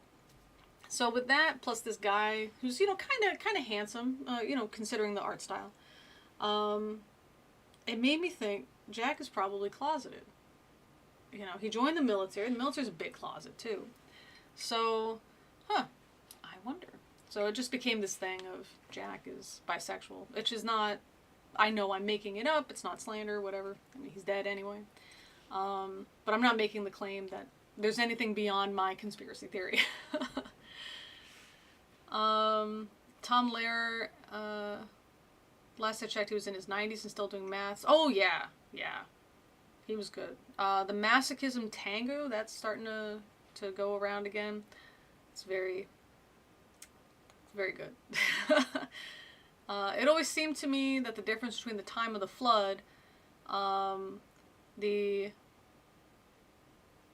not 100% sure how to say this word, so I'm going to say the interim, and the last days isn't what is done, but rather the times of Noah, everyone was only evil all the time. The end times would be only evil all the time as well. Interesting. It could be, but when we read the Book of Enoch, there's like a short series of it on my channel. There's like a playlist for it. When we read the Book of Enoch, it turned out that the evil was the Watchers. They're like a class of angels that just literally had to watch humans, and eventually they became enamored with us, and they felt sorry for us, so they took on human bodies, came down, and taught us things that we weren't supposed to know, like medicine and metallurgy and makeup, interestingly. They fell in love. These angels in male bodies. They married women of the time. And the babies they had were monstrous. This is where the giants, the Nephilim, come from. And they were literally giants. It wasn't like, oh, it's, like Goliath. He's, 6 feet tall in a land where people were 5 feet tall. It was like literally like 3 kilometers tall when we did the math. So they're giants and they're destroying everything. They have ravenous appetites. Eventually the other angels notice. They tell God, because God doesn't notice. They tell God, hey, the Watchers left their post, they're having sex with humans, and they've created this, disaster on Earth. God looks down and he's like, I didn't want them to know any of this, and also they've created this, disgusting hybrid whatever. No. Let's destroy everything. Oh, except this guy and his family, Noah, because Noah was too busy being a raging alcoholic that he didn't interact with people beyond yelling at his kids. Okay, that kind of stuff. He was at home, just passed out naked. That's how he just would get drunk, pass out naked. One of his boys would go into his tent and be like, oh, nasty. And then he'd throw, the blanket on Dad. Then Noah got pissed that he had a blanket on, because that meant somebody saw him naked, so he, punished his kid. He was bad. He was a bad guy. He wasn't this righteous, amazing guy, but he was genetically perfect. And he hadn't been tainted by all of this information that the Watchers gave everybody, because he was too busy being drunk. So if we look at it that way, I don't think there's ever going to be a duplicate of that. But also, yeah, Noah was not perfect. It was just, he was genetically human. That was kind of it. Craig says, Ode to Tom of Finland. It could be. I wonder if Jack Chick was ever inspired by Tom of Finland. I have gotten... Can we find a picture of Jack Chick? Jack Chick. Oh. There he is. Okay, we'll get the younger Jack Chick, which is here. Oh, look at him. Oh. But tell me that's a straight man. Come on. That's a bisexual. That's the vibe. That's the vibe. Alright, let's actually... So I have done Tom of Finland style art from Midjourney. So I've asked it for, to produce something like that. So I'm going to see if we can get Jack Chick in a Tom of Finland style art portrait. Copy link. Okay. This picture. Tom of Finland beefcake art style. We'll go with that first, and then we'll do another one. 2 men holding hands and sharing a cigar. Tom of Finland beefcake art style. Okay, let's try that. Let's try it. Let's see what happens. Let's see. To show your disgust. Otherwise, how would anyone know just exactly how disgusted you are? Yeah, exactly, right? Oh yeah, you have to be detailed. I figured, Phantom. I got you. The opposite of Tom, instead of glorifying the anatomy, is the reflection of disgust as mentioned in his own attraction. It could, yeah. Because some of these guys, they were dressed as women, but badly. You know what I mean? It was jowly. It was unshaven. And there's something to be said for a bearded drag queen. It's got to be done a certain way. Friend of the channel as well, Nick Morgan Moore, who's a comedian. They've got this beard, and sometimes we'll put just different colors. So Nick will sometimes put makeup on, let's say purple makeup, and then purple in their beard, and then that's how they go on stage. So okay, cool. That's a way to do it, to be fabulous and to have a beard. You gotta zhuzh it up a bit, right? But no, he didn't do that. Jack didn't do that. So yeah, maybe it is like an inverted Tom of Finland. So what would that be? Tom of Russia? I'm trying to think, what's the opposite of Finland? It's Russia, right? If you ask a Finn, it is, yeah. I never quite knew what it meant to have your hat at a rakish angle, and now I do. There it is. What is going on with these guys, though? Alright, Great Tribulation, Jesus, blah, blah, blah. Alright. There is a, quote, blessed hope, end quote. But it is only for those who believe that Jesus died for them on the cross, that he shed his precious blood to wash away their sins. It is for those who receive Jesus as their personal Lord, Savior, and Master. And in this picture, we got a cemetery and like souls are rising up. So I'm going to get that as well. Cemetery at night, the heavens open up, some souls are flying out of the graves towards the sky. Let's just try that. Some of these pictures are good. You guys are going to have fun with this. Okay, for the Lord himself shall descend from the heaven with a shout, with the voice of the archangel, with the trump of God, and the dead in Christ shall rise first. Then we which are alive and remain shall be caught up together with them in the clouds to meet the Lord in the air, and so shall we ever be with the Lord. Wherefore comfort one another with these words. 1 Thessalonians 4:16-18. When will this happen? This is that quote from Matthew that nobody knows, not even the Son, but only Yahweh. Those who are left behind have rejected Jesus Christ and face God's judgment in the coming nightmare. And we get a pretty nice drawing of the four horsemen with some other things behind it. I don't know. One of the things looks kind of like a nine-tailed fox legend. The conqueror, destroyer of peace, famine, and death enter the great tribulation. See the Crusader comic. Satan raises up a leader that the world will love. Let's take a break because it looks like we're kind of coming into a second section. And let's check out some of the stuff that Midjourney created. So God was sorry he made mankind because they had become so rotten. Everything was totally evil. God destroys everything on earth. Here's what we got. So this is kind of interesting because it's got sort of a...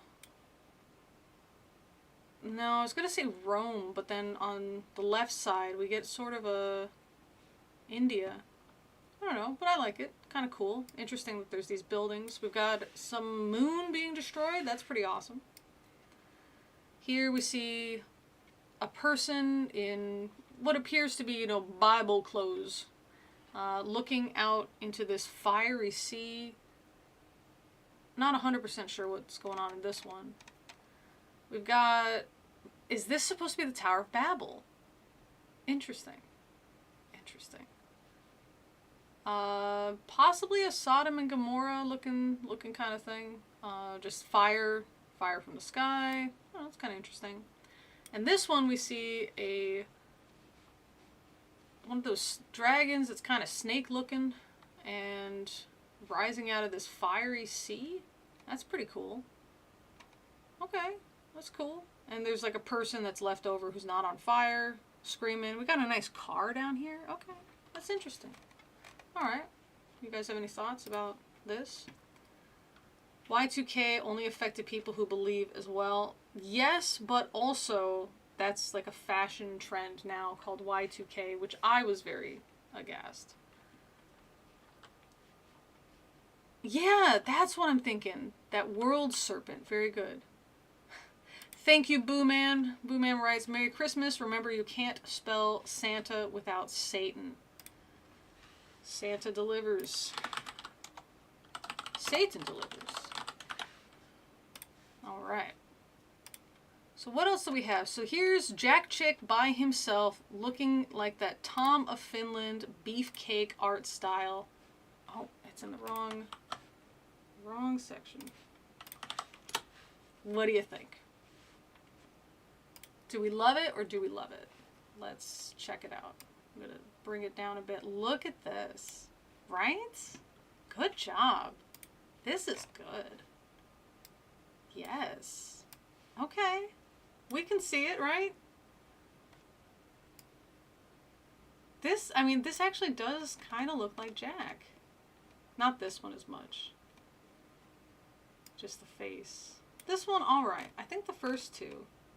I like the sleeve, the cut-off sleeves, though. That's definitely it. But, these are good. This one I think is my favorite because I think it looks most like him. Okay, looking good. And then the last one that we did was the two men holding hands sharing a cigar, Tom of Finland beefcake art style. There it is. So if I were to, do something with this, we'd have to tweak it a bit. But this one, aside from the extra thumbs, this one is very suggestive. Merry Christmas, you guys. Yeah, very, very suggestive here. So this is probably the one that I would keep. Probably mess with the thumbs a bit. This one I like because one of the guys is looking straight into the viewer. The hands are kind of funky, but again, you have to change this a little bit. They look too similar. I do like that it does look like the Navy is joining us. I like that one of the guys is pretty hairy, just, to add some difference. And here again, they just look too similar. This almost looks like... No, they're too close to look like twins. Physically close to look like twins. This is not how twin men stand next to each other. But, yeah, this one, though. This is something. Look at this. We got the little hair sticking out. And they look coy. They look like they could be just telling a secret information. Or they could be telling secret information. So, yeah. Love to see it. Thank you, Midjourney. Looks a bit 30s fascist or Soviet proletariat. It can be. Balancing the cigar between the... I was hoping they were like sharing the cigar in their mouth, but I like just this concept of it. I would move it over slightly just to make it more in line, to make it just really suggestive. It can be difficult to get Midjourney to do that stuff. My friend paid for a different one. I think it's DALL-E. And it's, or I don't know which one it is. It does have like a R rating, the adult version. So you can get stuff that's, not only sexual, but also disgusting. If I want Midjourney to do something, I can't say, blood and guts. I have to say red, thick liquid, and pinkish red ropes. So is to represent intestines. I can do that, but that's kind of it. And then just occasionally it'll show stuff there's nudity, but you can't ask for that. But it'll just show up without you asking. So I don't know, it's interesting. Yeah, there's no body horror going on, thankfully. But it's cute, It's cute. And then, the cemetery at night, the heavens open up, some souls are flying out of the graves towards the sky. Cool. This is really nice looking. I don't see any of the souls. I see birds. But I think this does look pretty nice. We got pink, purple, and blue, so that's very Jack Chick friendly. And these are nice colors too. I like the pink, purple, and blue one. I like how the graves were kind of set up. This one I think looks the most holy. I think it's got those light rays coming down. So again, I'd have to tweak this a bit. Probably will, and just kind of tack it on somewhere for you guys to check out. But no, this is fun. I like using Jack Chick to come up with some prompts. Satan raises up a leader that the world will love. Revelation 13:8. This man of peace stabilizes the world economy and pulls the religions of the world together. He demands total loyalty. He is Satan's masterpiece, and he rules from the Vatican. It doesn't say Vatican. See, notice here, Satan rises up as a leader. It's got a biblical reference. Man of peace stabilizes the world, biblical reference. Demands total loyalty, Satan's masterpiece rules from the Vatican, no biblical reference. That's telling. That's very telling. And it's something that, as an author, he should have paused and said, should I include this if I can't prove it? But then again, I guess that's what having faith is all about, right? The beast hates Israel, God's chosen people, and he makes a false treaty with them. A great image is made of the beast. It is given life and speaks blasphemies. Anyone who doesn't worship this image is killed. So what's this great image? In the 80s, they weren't really sure what this could be, I guess. But I wonder if it's like... Have any Christians said that about AI video? That it's given life and speaks blasphemies, it's the beast. With the use of computers, the beast will be able to control every person on the globe. Everyone shall receive my mark in his forehead or in his right hand. Without this mark, you'll be unable to buy or sell. And that's a reference to Revelations 13. But the Lord gives this warning. Quote, if any man worship the beast in his image and receive his mark in his forehead or in his hand, he shall be tormented with fire and brimstone in the presence of holy angels. Revelation 14:9-10. How many of you heard about something being referred to as the mark of the beast? For me, I was always told that the barcodes, and then after the creation of the RFID chip, I was told that they're going to chip people. So those are the things that I've heard for controlling, buying, and selling something they're going to put on your forehead or right hand. That's what I've heard. Barcode and RFID chip. What have you guys heard for that? A MAGA hat could be interpreted as a mark on the forehead. Wow. Now there are some observations from different atheists that are making this connection between, you know, if Christians would just reread Revelation, they would see they're kind of turning Trump into the Antichrist, or that Trump is their Antichrist. They're behaving the way that the Bible predicted they would behave towards the Antichrist, and they're behaving that way towards Trump. So that is kind of interesting. What was that kitsch art style they used to sell in malls? Are you talking like those little kids with like the really big eyes and the big foreheads and those little noses? And they were little figurines? Is that what you're talking about? Thomas Kincaid influence was what I was looking for. Yeah, it does have that look to it. I thought you were talking about, what was it called? What was that called? They would do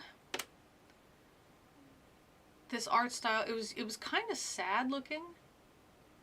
There was a lot of blues and grays, but it was supposed to be happy. It just looked kind of sad. Thank you, Phantom. Precious moments. Okay, we're gonna do Jack Chick. Holding hands and sharing a cigar, but we're gonna do Precious Moments art style. Because why not? Right? Why not? So, best way to sell a lie is to mix in a little truth. Absolutely. Absolutely true. I guess that's what he's going for. Well, I cited this, so they'll just assume, you know. So, wait, what? Okay, what's going on? What in the Jetsons fever dream is going on with this? So there's a guy who's in a tuxedo again? An older lady. Oh, okay. I thought it was a robot. It's like it's an old style cash register, like the pre-digital kind of, or not pre-digital, the pre-modern kind of cash registers that we have. So there's a woman who's got a telephone shouting, "Guards! There's one without a mark. He was trying to buy food." And the lady in line is like, "The fool." And the guard, who looks... What is this? This looks very... Who am I thinking? Castro? Does it look Castro? Is that where the inspiration... Like, are we supposed to feel Castro when we look at this picture? I think we are. I think we are. So this guy's running away, and it looks like he's dead. And they said, "Hey, let's watch. They caught another one." They're... Okay, hang on. not to laugh so loud. Because I don't want my neighbors to be upset. It is a police motorcycle with the sidecar, except the sidecar is a guillotine.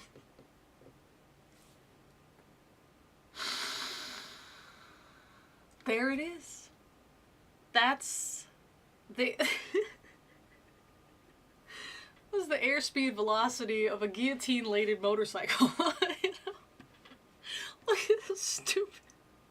Like, what is this? Martyrdom is now the price of salvation. I'm gonna look this up. I'm gonna look this up. glb.org. What is it? Revelation 24.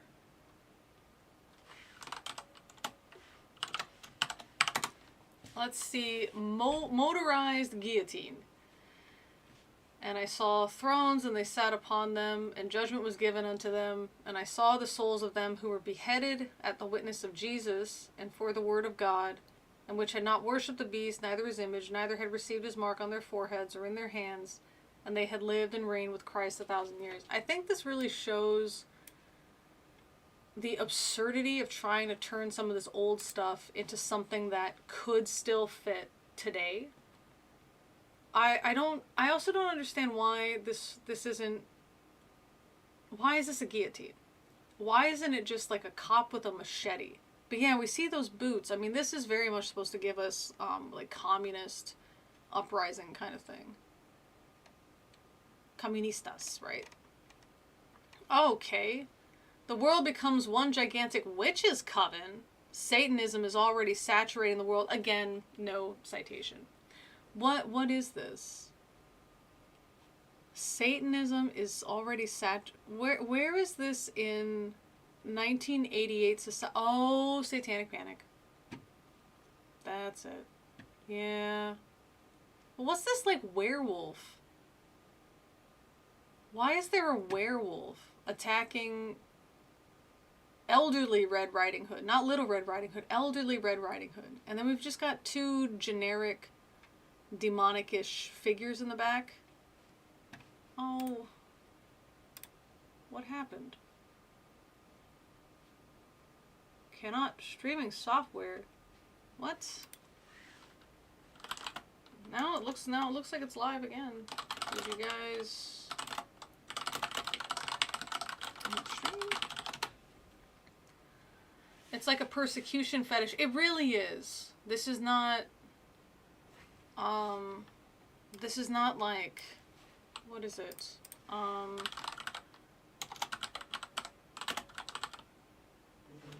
It's not like, it's like BDSM, isn't it?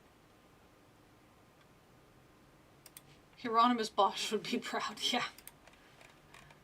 Especially for, what was it, that first one that we looked at. But this one, I think. A gigantic witch's coven. Look at this. Their cauldrons on fire and everything. Bizarre. Occult murders, drugs, raping, sodomizing, and looting is everywhere. Yet these people will not repent. And it makes reference to Revelation 9:21 and Luke 17:28. So let's check it out. Revelation 9:21. Okay. They didn't repent of their murders, nor their sorceries, nor their fornication, nor their thefts. Notice murder and sex. Murder and, I don't know, medicinal use of herbs. That's all the same. Luke 17:28.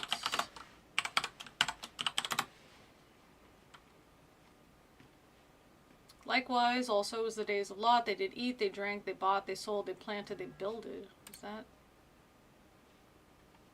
How is that related? Am I looking at the wrong one? Oh, 17:28. Is it just saying it's like the days of Lot? I don't know. That's weird. I don't think this is really a reference. Yeah, so occult murders, I guess. But where's the... Notice here, now again, this is really telling for what's on Jack's mind. nor of their fornication. It just says sexing. Let's see if we got this, but NIV? I feel like Jack. NLT? Which one would he prefer? New King James Version? Seems like a Jack thing. Revelation. Oh, I can just put NKJV up at the top. Sexual immorality. Okay. And NIV. Sexual immorality. So it's interesting because sexual immorality, there's a long list of stuff in like Leviticus, right? That counts as sexual immorality. Rape and sodomy is not specified. You know what I mean? But when Jack sees, oh, it says fornication, this is where his mind goes. Interesting. Interesting. I am using OBS, yes. About 20 minutes ago I got an interruption, but the stream is good now. Okay. Interesting. It was just, the OBS was okay. It was the web page, the YouTube one, and then I had to refresh the YouTube page, and then it was fine. Yeah, I don't know. I don't know what these... I don't know if I'm missing a reference or if these are just generic references. Because sometimes he will include stuff. Like we saw Osama bin Laden drawn with monsters. It's kind of weird. The world is in Satan's grip.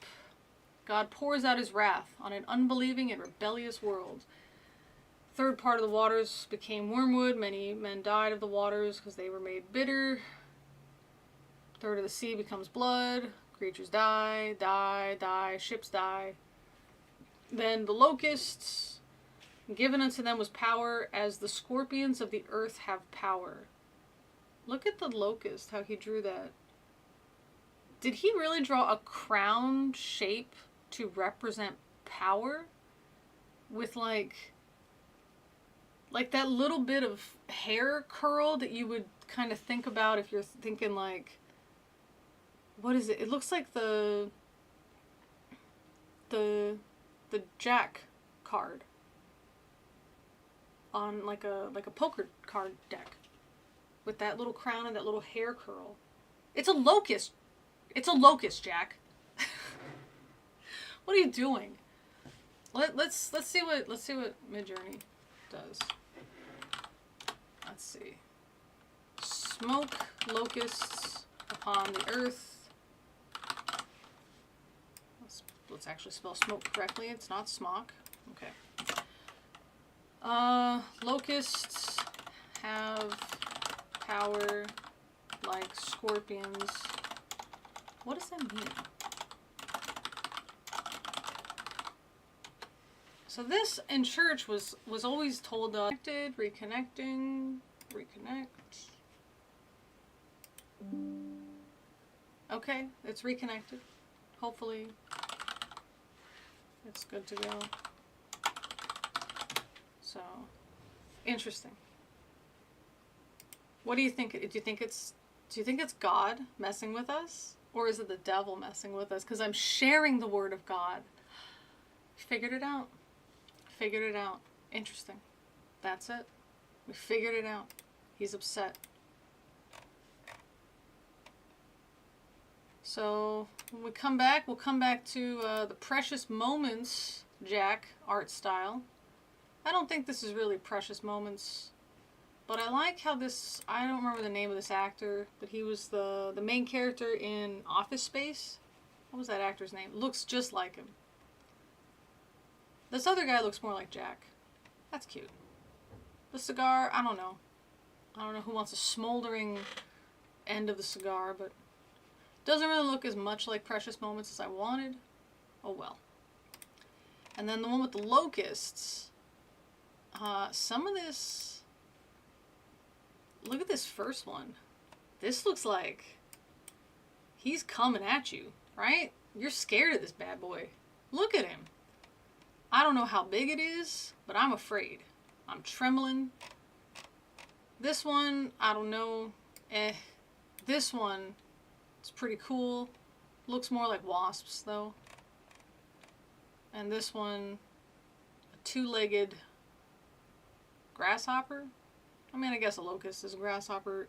Well, I mean, I don't know the family name or whatever, but they look similar, just bigger. I got hit with the locust in the face once. No thanks. First one looks like a 420 locust. It does. He's out here, he's chilling. He's like, yep, I'm your god now. Got power like a scorpion. I mean, that now it makes sense. Now it makes sense. I got power like a scorpion. Yes, baby. Come to me. Power like a scorpion. That's it. Thank you, Midjourney. Yeah, Ron Livingston. There it is. Locusts belong to the Acridae family, which is part of the Orthoptera order. The Orthoptera order also includes crickets and longhorn grasshoppers. Does it also include shrimp? Just need the joint on the right appendage. You know what? I bet we could. I bet we could do something. I can't say it that way. But what if we say something like, oh, I'd have to modify just that picture. The thing that sucks is that you can modify a picture, but sometimes it takes a while if you're creating something. So the locust was already holding something, and I asked it to turn it into a holding a hand-rolled cigarette. That's as close as we can get. But if it was holding something already, and then I said make it that, it's a lot easier. But if there's nothing, and I'm asking it to fabricate this new thing, that's difficult. Let's see if we can get him doing his thing. Let's just see. I don't know. In the meantime, why am I crazy? He's got the little hair, right? Like on the card, like on a poker card with Jack. It's nuts. It's bizarre. And then it says like power like scorpions on Earth have power. When was the last time you saw a scorpion come at you with its fangs and its three of its arms outstretched as it chased you? When was the last time that ever happened? Ever. Puff, puff, pass. There it is. Still pass it to the right. The face sort of looks like the king. Not sure which suit. Yeah, right? It's not... Okay, it's not just me. It just seems like a person did this. This seems more like an issue that, oh, if I use like power over the earth or given power, maybe AI would misinterpret that as a king. I mean, even it didn't even do it then, right? I put power like they have power, and we got this 420 friendly guy, and then we got this flurry of, I don't know, wasps. But I mean, it did better, you know. And the men were scorched with great heat and blasphemed the name of God, which hath power over these plagues. Let's do that one too. Let's do it.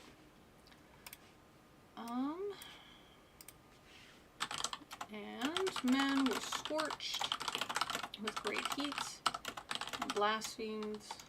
Men are blaspheming against God because God has the power to end their suffering.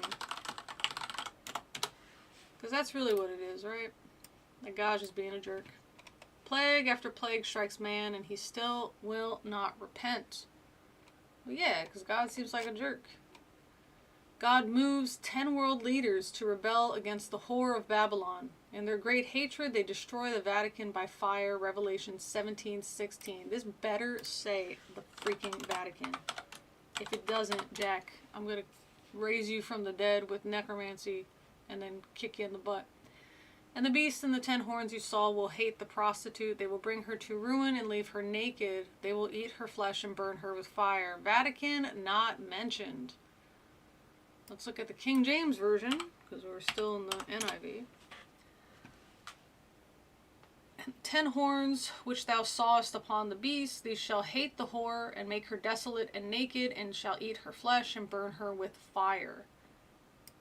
Let's see. Let's just try that. See what it comes up with. 10 horns which you saw upon the beast. I gotta make it. Shall hate the, I don't know, the woman. They shall make her desolate and tattered clothes. You can't say naked or nude. Shall eat her flesh and burn her with fire. This might be too violent.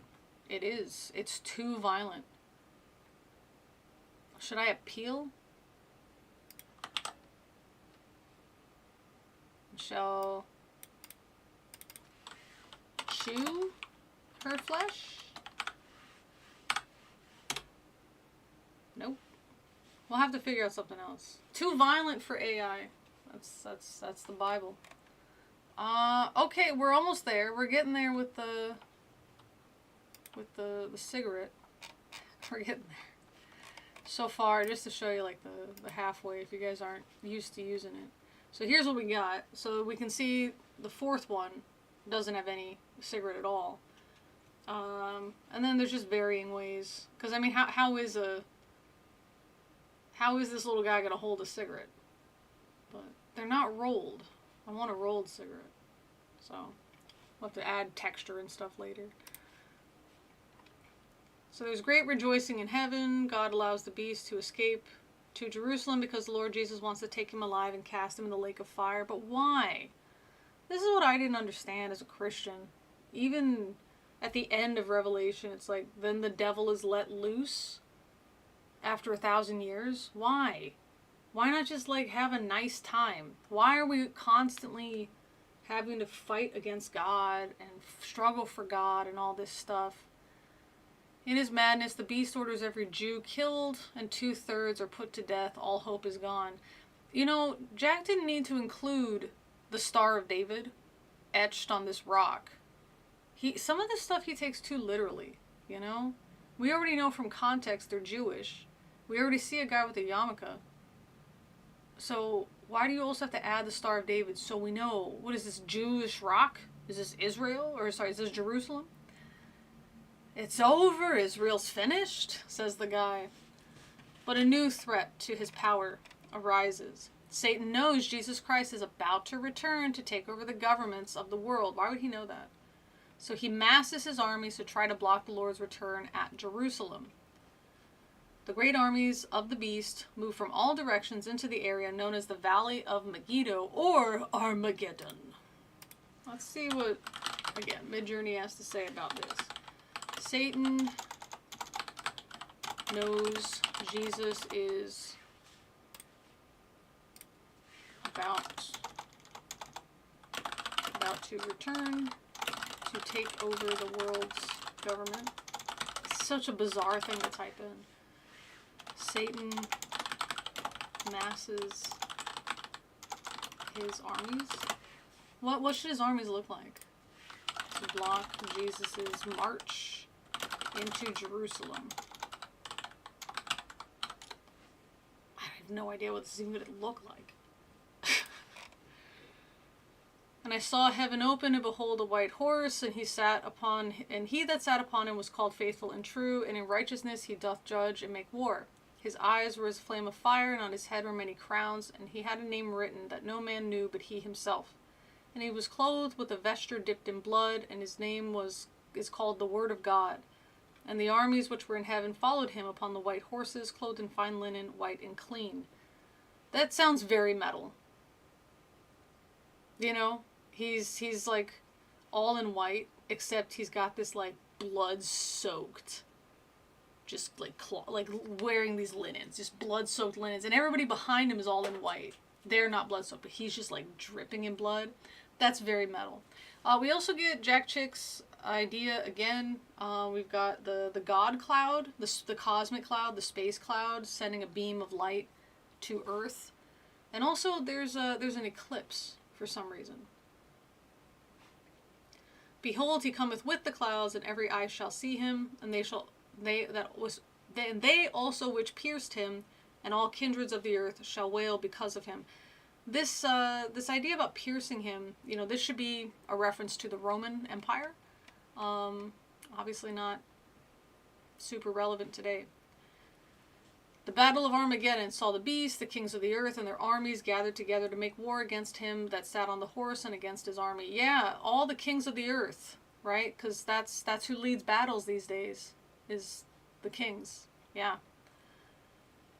You know, when we got deployed, you know, when Marines get deployed, it's always with the president leading the charge.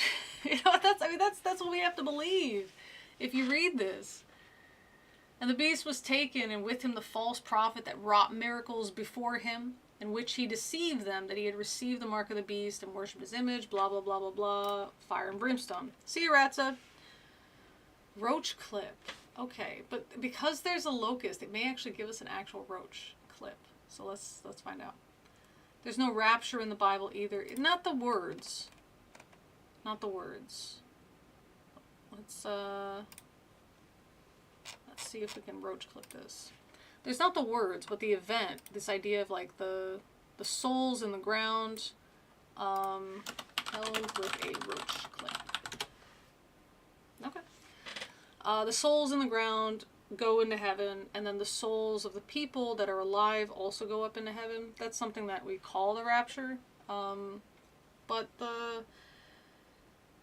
that's something that a lot of Christians don't believe. And there was a video, I don't know if I gotta reopen it. I made a video about near-death experiences. And instead of arguing about near-death experiences as a natural phenomenon, I argued against it as an idea that it's not biblical. Because they're not. In the Bible and in the Quran, you are waiting. And this is why we say rest in peace, because you're resting. Your soul is waiting with your body. And then, on Judgment Day, that's when you're judged. That's why it's called Judgment Day. Upon Judgment Day, you go to heaven, you go to hell. The end. So this idea that when you have a near-death experience, you can now see heaven or see hell. Where is that in the Bible? Where is that in the Quran? It's not. So, yeah. All right, Satan bless your food. Craig, thanks for joining us. Hopefully you can see the roach. You can join the Discord. I'll post some of these on the Discord too. All hail the glow cloud. Ah, the NDE, I know. Love the handgun flying in the air. Oh yes, that's how we fight wars too, Craig. When an officer who's issued the M9 handgun, when that officer runs out of rounds, it is part of our training that you have to throw the weapon. Yep, that's it. We learned how to. I wasn't an officer, so I had to learn how to throw my my M16 like a spear, because it's got that bayonet on the end. So you fix bayonet and then throw it like a spear, and that's it. You don't have your weapon anymore. That's the best way to fight a war. Jack, you were in the military. You were in the military, Jack. I don't know that the Hebrews of the Old Testament even had a belief in an afterlife. There's some evidence of this concept from the Book of Enoch again. It's like a beautiful place you go when you die if you followed Yahweh. If you don't follow Yahweh, you just don't exist anymore. So this idea of like a hell to get eternal torture, that doesn't happen. Just the lack of existence. That was a common, like the Egyptians also had that. You're not punished in a negative afterlife, you just don't get an afterlife. That's the punishment, you know. And I would say, yeah, that's a pretty big freaking punishment, you know. Everybody else is having a nice time. Okay, this one. Okay, so Satan knows Jesus is about to return and take over the world's government. Satan amasses his armies to block Jesus' march into Jerusalem. You guys, look at what it came up with. Okay, so the first three, they're like whatever, except for Jesus having Satan horns. But look at the fourth one, where it's like a... It's a building with a guy's head on it. Is that supposed to be Jesus? Is that, I don't know. The third one, I think this maybe can represent it the best. Maybe. Jesus is coming. It looks like a type of Satan depiction, a guy with bat wings. He's in the air. There's fires and stuff as his army is rushing towards Jesus, who has a interesting looking staff. I don't know why he's got a staff, but he does. I don't know what's going on with number 2. Jesus looks pretty cool. But other than that, I don't know. But yeah, number 4, that was a choice. That was a choice made by AI. The Native Americans had their happy hunting grounds. I mean, how many had that? Clearly a Nazgul. Maybe. I don't think everyone from the Old Testament believed the same thing. Some probably did believe in an afterlife. The beliefs change. I would agree with that. Part of being a rabbi is to keep interpreting text. And once you can't interpret it, it's considered like dead or closed. So the whole point is to do that. Teaching the students about how Yeshua was crucified, because that's in the textbook, and I have to explain it very carefully. And some students still kind of make these mistakes because they don't listen. They just kind of go with whatever they think they know. That it wasn't that people didn't like him because he was a rabbi with a different interpretation of the beliefs. That's what rabbis do. They didn't like that he was getting a lot of negative attention because of what had happened previously, where when the Romans started looking at Judea, and the zealots in Judea started fighting back against the Romans, they not only put those guys into the ground, but they also destroyed some of the temples, right? So they didn't want a repeat of that. And even in the Bible, it says that Jesus, his mom, and his brothers were begging him, knock it off, stop preaching. You're getting a lot of the wrong attention, and Jesus just ignores them. So, it kind of matches with, what we have to teach. But yeah, on the exam, I had asked for the students to discuss, discuss how the following are related: Yeshua, zealots, the Roman Empire, rabbi. And most of the students got it correct, but a few of them still wrote Yeshua is God. And during the study week, I told them, you can't write that. You can write some people believe Yeshua is God. That's fine. That's true. Some people believe Yeshua is God. But if you're saying Yeshua is God, that's not something we can support in a history class. So we can't write that down. If you want to write that down, the way you have to phrase it is some people believe Yeshua is God, and that's fine. But also remember, this wasn't a belief in Christianity until later. So even though it is a true statement that some people believe Yeshua is God, for this time period that I'm asking you guys to discuss, probably not the most accurate, but I will accept it, It's difficult to have that conversation. Yeah, they don't teach that in Sunday school. The Nazgul Jesus. A lot of evangelicals don't even know Jesus' name was Yeshua. Yeah.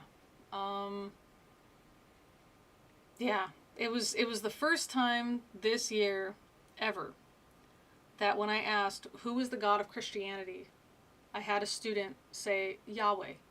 And wow, never. And I said, do you know how to spell it? And he said, Y-A, and I said, what? Like the correct spelling. And he said Y-H-W-H. I was so shocked. I was so happy. I just was like, and I just had some Eclipse mints, which they're kind of popular amongst the students, and I just gave him this mint tin. I just thought, you deserve something. You're the first student that I've had in 8 years that got the answer correct. And it was such a shock. So, yeah. And he is Christian, so finally somebody got it right. Yeah, that YHWH. So they don't know that. Do we have a roach clip? Still not getting the roach clip. Unfortunate. Still have to do that. It's only me. Oh, interesting. I did not know the Yod He Vav He. That sounds like something I should have looked up. Yeah, the Tetragrammaton. That sounds like something I should have looked up and just didn't. The remnant were slain with the sword of him that sat upon the horse, which sword proceeded out of his mouth, and all the fowls were filled with their flesh. Oh, okay, the birds ate them. Just say that. Just say that, author. The birds ate them. There's no... Why are you writing like you got some kind of word count requirement? Jesus Christ, the Prince of Peace, now rules over the earth. Swords are beaten into plowshares, and there will be war no more. The great millennium has come. Now this is from Isaiah 2:4. Swords are beaten into plowshares. Are you happy that now you have to be a farmer? Not only that, but that there's almost no blacksmith in your village. So this guy, this is what I saw that was weird. As we were just kind of scanning through this to see if we read it already. What is he wearing? What is he? This is, okay. It's kind of funny that we got the Jack chick with the sleeves cut off, because that's what we got here. We also have this really odd chest exposure cutout. I mean, this is, I don't know. And it also looks like it's like a midriff exposing kind of sports bra, almost. You're telling me Jack is straight? This is the gayest shirt I have seen in a long time. What are you doing, Jack? What are you telling us? Why is this man with his beefy arms? Why is this man with his exposed beefy arms and partially exposed chest and exposed tum-tum? Why is this your idea of paradise, Jack? With these heavy, hanging, I'm assuming they're pears, but they're not really descript, and they look like scrotes, just hanging from the tree, with these white blobs dripping off the end of the branch. Are they supposed to be leaves? Because they sure don't look like leaves. I see grapes, and I see grape leaves on the other side. But on this side, with the man, we see ball sacks and drippy whites. You're telling me this is a straight man that made this? You're telling me that? Look at that. Notice too, look at the attention that went to the man's hands versus the woman's hands. One of her hands is missing. The other one's just kind of just there. Notice the detail on his clothing. Hers, bleh. Barely even has a proper collar on her shirt. Her hair, nondescript. Almost no shading on her. She looks kind of rubbery. Whatever. The kid, barely an outline. But the man. This is what I'm talking about, where that focus, that effort went there. That's something. That was a choice, Jack. That was a choice. Look at that. Yeah, they're pears. Hello, Bree. Those are his happy blobs. Yeah, right? So after evil is banished, we still have to toil to grow food. I thought it was supposed to be back like Eden. Yeah, this sounds more like the ancient Egyptian idea. Did we get those, oh, I forgot what they're called. I'm just going to call them the tchotchke dolls. They're these totems that basically, they just like spread seed for you, and they do the farming for you. Any day now for the last 2,000 years. Yahweh was an ancient Levantine deity who was venerated in Israel and Judah. Yeah, as far as I know, he came from the Canaanites, and he was a god of metallurgy and possibly war. But those do not look like pears, right? Look at the wrinkles at the top. What pear has a wrinkle? Why? Oh, Jack. Jack's telling on himself again. And he's telling this wife, I don't know what she is to him. I looked, and I actually saw the nail prints in our Messiah's hands. Why did he get to go? She had to stay home. Is this a gathering at the boys' club? Is this the... He actually went to one of those gym and sweat spas? But he told her, oh yeah, no, I totally, yeah, visited the Messiah. And I put nail prints in the hands, if you could believe it. Oh yes. Comes back with his hair all gelled. His cut off tank top. I mean, what is he wearing? For real. This is the gayest shirt I have seen in so long. This is, wow. This is something. Thy kingdom come, thy will be done on earth as it is in heaven. So are you saying that in heaven they have to plow the farms as well?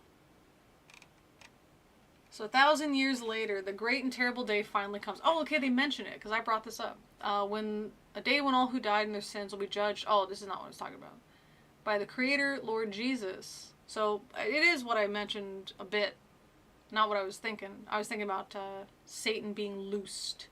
But no, this shows they're not judged once they die.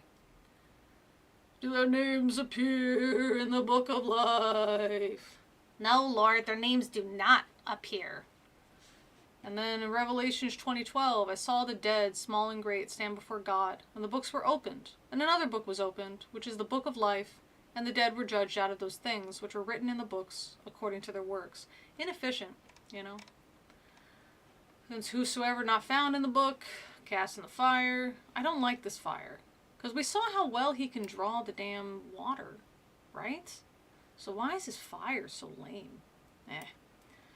God's love gift, eternal life, blah, blah, blah. John 3:16 is added. There's God in the clouds with no face. Blah, blah, blah. The end. Okay. Well, I'm glad we read this. As the year 2024 comes to a close. But I don't know. So we know what? We know it's the Vatican. That's it. We just know it's the Vatican.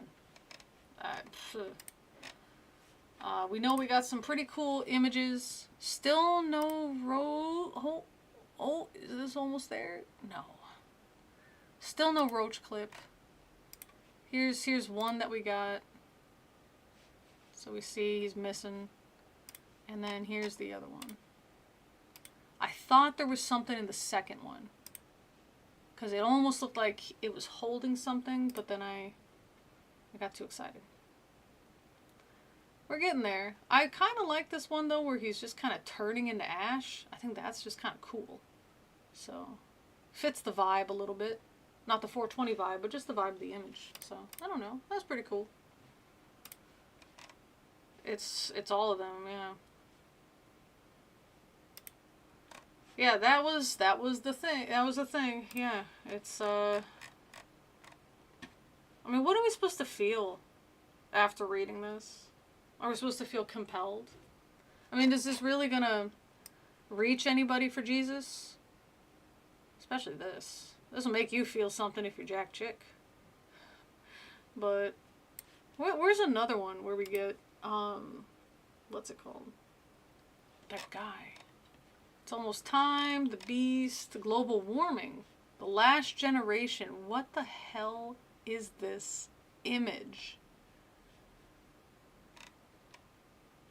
Only hope. We read then what? Things to come. Fortune teller can't accurately. Wow. Really leaning into the caricatures with that one. Dolores found out there is someone. Where did they go? The last generation. Should we just read this and then call it good? Call it a Merry Christmas? I think so. Let's take a quick break though. I gotta stretch my back. I mean, I guess I'll just turn off my camera. I can still talk to you guys. Fisher of men equals a hooker. Okay. I'm digging it. Yeah, I can stretch one. Man. It's starting to sound... you gotta make all that noise when you stand up. I do like that though, the Fisher of Men as a hooker. I like that.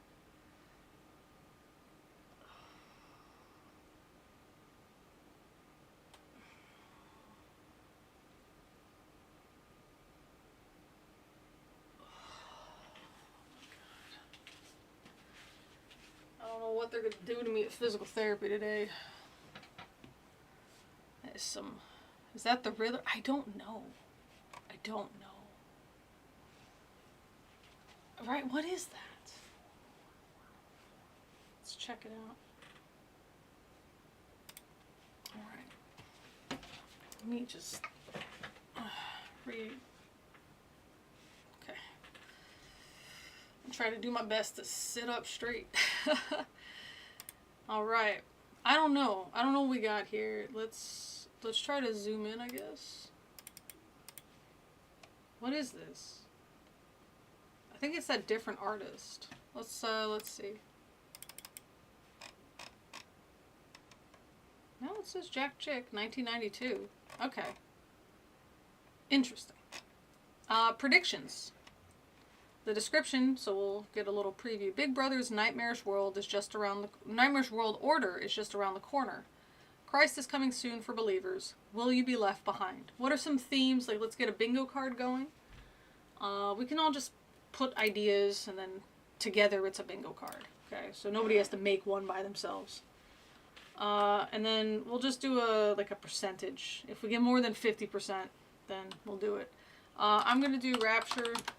That's one.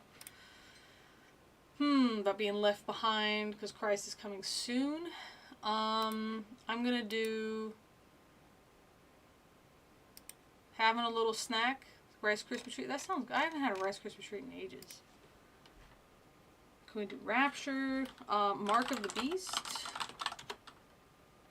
One religion. One government. That's kind of a gimme, isn't it? Any others that you guys can think of that we can put for our list of Jack Chickness? Jack Chickness. Oh boy. My arm's feeling some type of way. I found out my metabolism is like 5 standard deviations lower than it should be, and which I mean we knew it was low.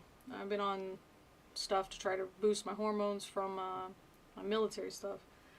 I didn't know it was that low, so my doctor put me on Wegovy, and I don't know. I think it might be I'm feeling more muscle, like less arm, more muscle.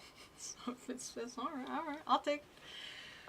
I didn't know it can be prescribed for people that aren't diabetic and aren't obese, but apparently it can. My other doctor, who I got to see for my back, he also agreed. That's the reason for it, is because they want me to lose pretty much as much weight as possible just to get weight off of my back. Is Korean Santa as jacked as Korean Jesus? I don't know. Korean Santa, one of my coworkers, his wife kind of set him up to be like their son was having at his preschool, he was having like this Christmas event, and they needed somebody to play Santa, one of the dads, and the wife was like, oh, my husband's white, he can play Santa. So of course, you know, he was messing with her about, well, that's racist. And so he said that, you know, that's racist that you guys chose me to be Santa. And she said, no, it's because, like, you remind us of Santa. And he said, oh, what, so I'm fat and old? So it didn't make it any better. Korean Santa, I mean, I haven't seen anything in particular. All the Santa depictions, if they're there, they're usually white people. This actually is an example of it, because you can see that this Santa is white. So this this group that will do it, it's a Lotte World. It's basically like a Disney World kind of knockoff.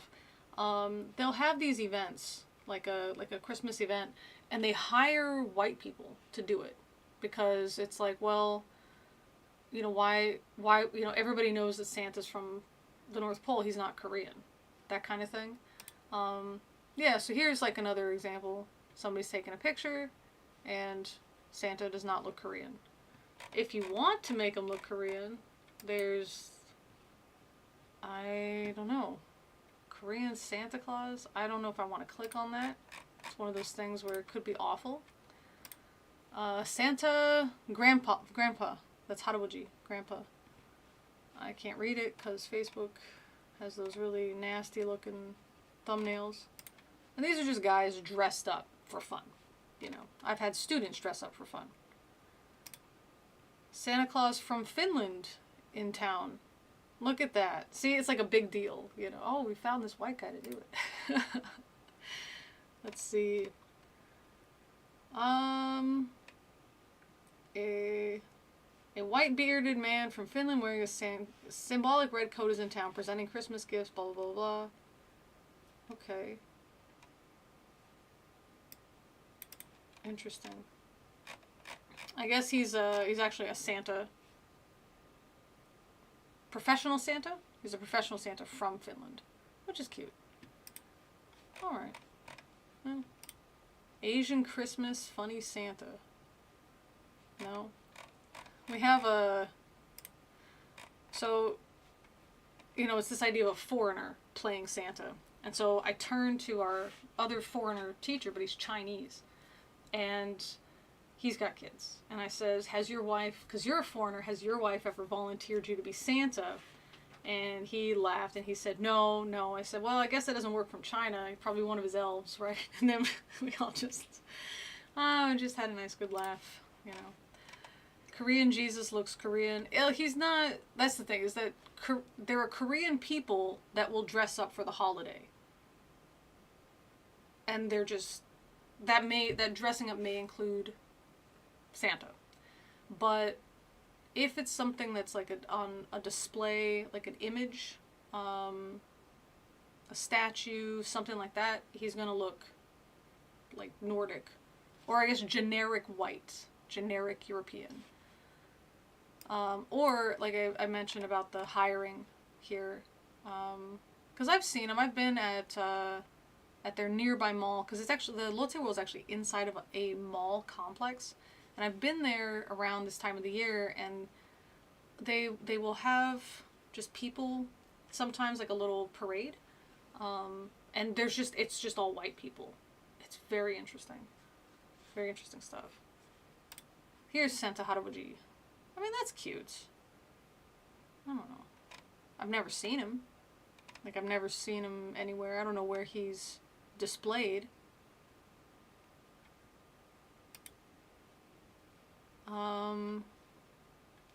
Yeah, this is just...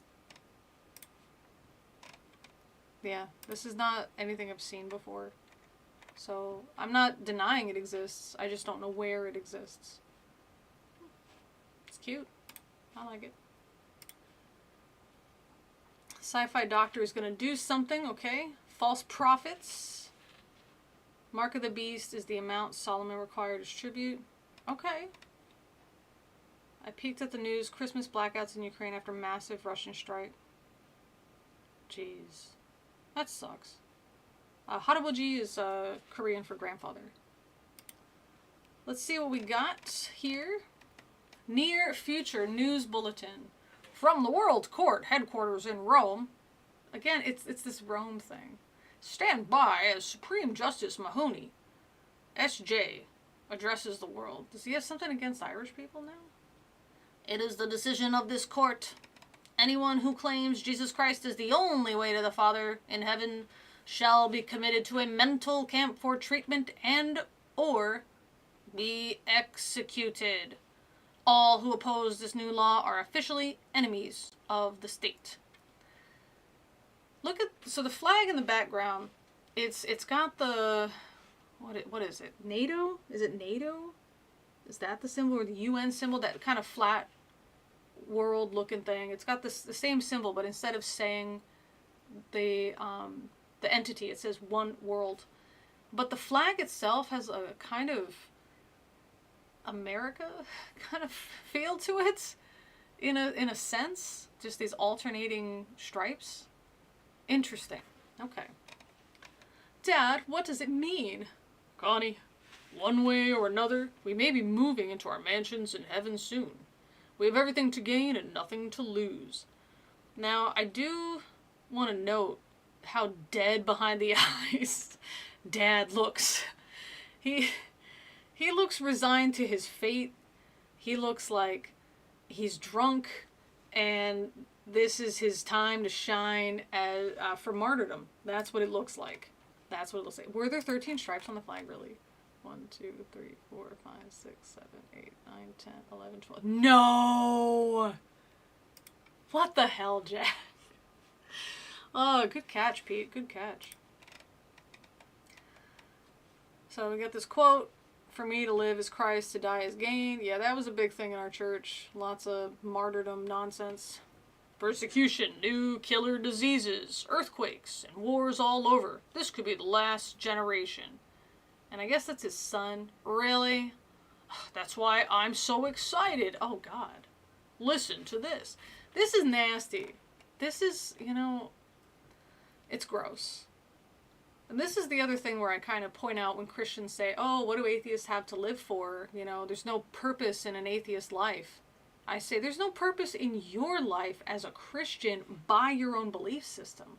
I never found there was purpose to my life. I just thought that I was basically in a waiting room, just suffering until finally I'd go to heaven. And I almost resented God for leaving us to suffer. I mean, if God knows our decisions, why even let us live? Why not just assign souls to heaven and assign souls to hell, but then why not just assign souls to heaven? And I didn't understand that. And nobody ever explained it to me, that God had to give us a chance. He doesn't have to give us a chance. He knows everything. He knows the decisions we're going to make. What do you mean he has to give us a chance? I have to give students a chance. Because they could always change their mind. I don't know the future. You know what I mean? So, yeah, I can give you a last chance to get your work done. I get it. You got some kind of mental issue you're trying to deal with. That's fine. I'll accept your work late. No late penalty. Cool. Just turn it in by this date. And yes, sometimes they do and sometimes they don't. I don't predict the future. I don't know. I have to give them that chance so I can get them to the best possible grade at the end of the semester.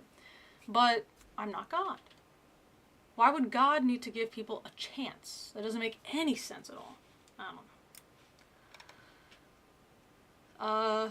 There are 13 stripes in the U.S. flag too because of the original colonies. Yeah, but I just wonder why Jack chose that to represent one world order. Tess says, I'm afraid someday some true believer is going to be the one with his finger on the button and think they have a heaven to go to. I mean, yeah. Nary jihad, right? Phantom says, oh, I heard an interesting argument recently regarding this. I'll expound upon it in the Discord. Fantastic. So, this dad is excited to die, and he quotes Romans 8:18, for I reckon that the sufferings of this present time are not worthy to be compared with the glory that shall come revealed in us. The world has nothing, but as Christians we have everything. And the darker it is in the world, Charles, the brighter our hope becomes. We're about to see Jesus face to face. I thank God. I'm ready to meet him. It looks like all the houses are numbered on the top. That's ominous seeming. That's kind of cool. I'll give Jack that. That's pretty cool. Dad, shh. Here comes the monster. I don't know who's standing outside looking into the house, but this person says, I hate them. Oh, it's this little Hitler youth. Okay. So in the other one we get the Communistas. Now we get Hitler Youth. Look at this little kid. This kid deserves detention. You know what I'm saying? He's just being a bully. The kids call me Slime because my parents are straight and still married. What? What? I mean, this is a reference to Paul. This idea that we're the scum of the earth because we're Christians, right? But I thought we lived in a world where he's the one world order kid. So he should be okay with every... That's the thing that's also weird, is this idea that if people accept like, same-sex marriage, that somehow opposite-sex marriage is going to be persecuted. No, it's not. You know, that like, I like Dr. Pepper. A lot of people don't, but I prefer it. I don't hate on people who drink not Dr. Pepper. You know what I mean? I just would like Dr. Pepper to be added in the rotation of, I don't know, the vending machine. I would like that. That's all. I'm not hating on or saying that Diet Coke or Pepsi or Fanta should never be allowed. I just would like the Dr. Pepper rotated in every so often. That's all. You know what I mean? So it really says something that they can only think in terms of somebody must be persecuted. Somebody must lose their rights. That's just the natural way of the world, that some people don't have rights, so I have to make sure those people don't have rights because I want to keep my rights. Bizarre thinking. Bizarre. But it's also part of that persecution fetish.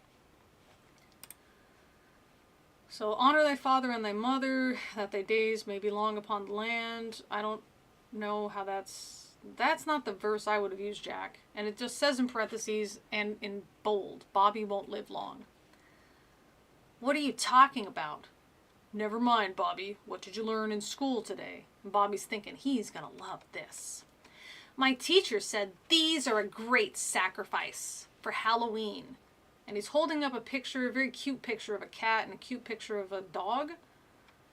And Dad, I guess, off screen is saying, she's a witch? You idiot, you knew that. I mean, witches don't sacrifice animals like that.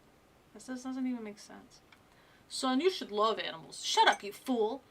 They were only jerks who died and came back as dogs and cats.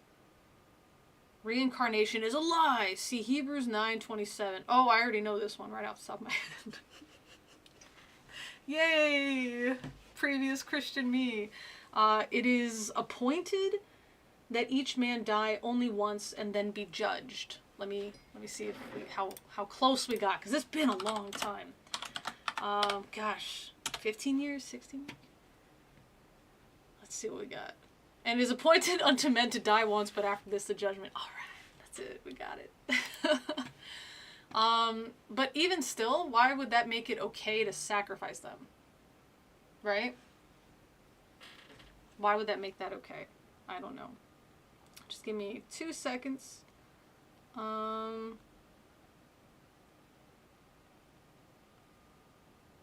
Let's see. Apparently I gotta do a thing. Alright. Is anything else going on at school? Tomorrow a healer is gonna tell us about the mother goddess being spotted everywhere. Look at this kid. Look, he looks like psychotic. And he's gonna teach us how to find and turn in heretics. God help us. This is literally the Inquisition. Right? You're teaching religion in school, you're teaching it as part of life, and you're turning in heretics, except now the Christians aren't the ones in charge, and now they're terrified. That's, wow. How do you take stuff from history that Christians did, change the thing, and not realize that you guys were in the wrong? You know what I mean? Like, how do you swap out, okay, if we change it from Christian to, like, Mother Goddess, oh, now it's awful. You know, it's kind of like, okay, what if we stopped, like, instead of enslaving people from the African continent, what if we enslave people from the European continent? Oh, that's terrible. Okay, then slavery is bad, right? That kind of thing. But instead, it's like, no, we're still good Christians. They're just bad for doing it the wrong way. They're sacrificing to the wrong gods. Is that Damien? Right. That's what he looks like. Yeah. Wrong. Damien, you're in the wrong tract. You need to go in the 666 tract, okay? Tess says, my sister's gay. She had to travel to another state to get married. If Project 2025 gets implemented, then homosexuality may be criminalized after Trump takes office. You know, some conspiracy theories are really interesting and fun, and it's like, oh, that'd be kind of cool if it happened. This is one that I just really hope never happens. I just really hope. You just said the wrong thing, you intolerant jerk. Bobby, go to bed right now. Larry's mom said that to him. And now she's in a concentration camp for child abuse. Want to join her? Later, Bobby's teachings have ruined him. He's asleep, Dad. Tell me again about the blessed hope. Okay, I guess like several generations of the family live together.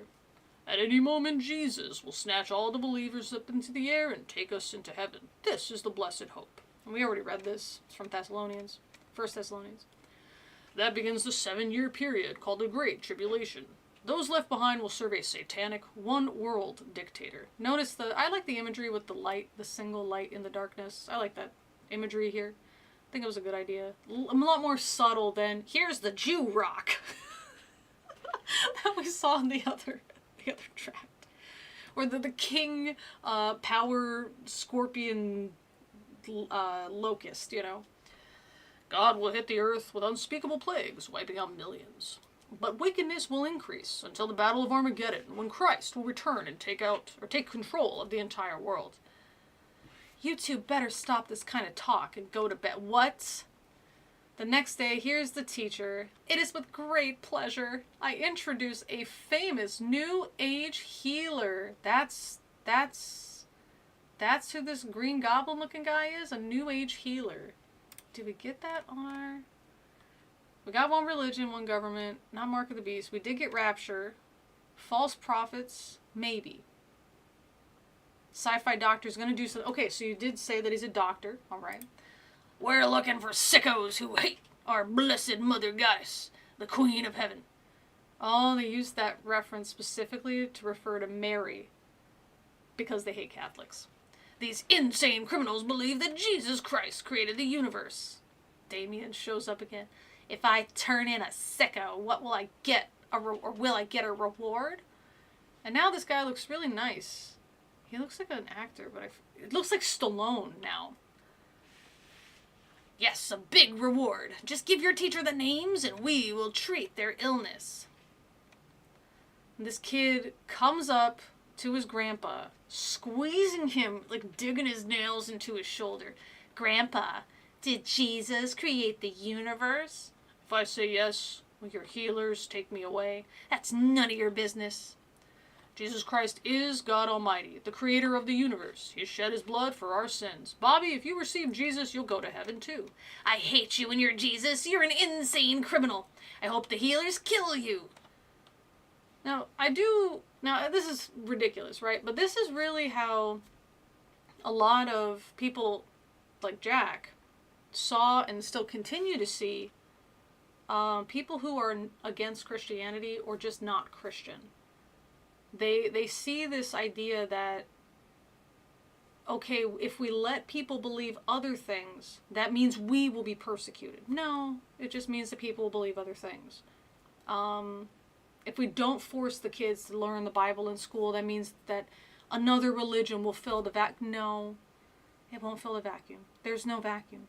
It just covers up, and we give it a class that they are actually interested in. Hurry, Charles. Take Connie and her brother Paul to the cabin. You'll be safe there. I love you, Daddy. Wait, are they both his... What? Who are these... What's their relationship? Take her and her... But she's the daughter. Is he, like, the son-in-law? No, he's asleep, Dad. He's not the son-in-law. So is this Con... I'm very confused. I thought it was different generations living together, but this is just unbiblical.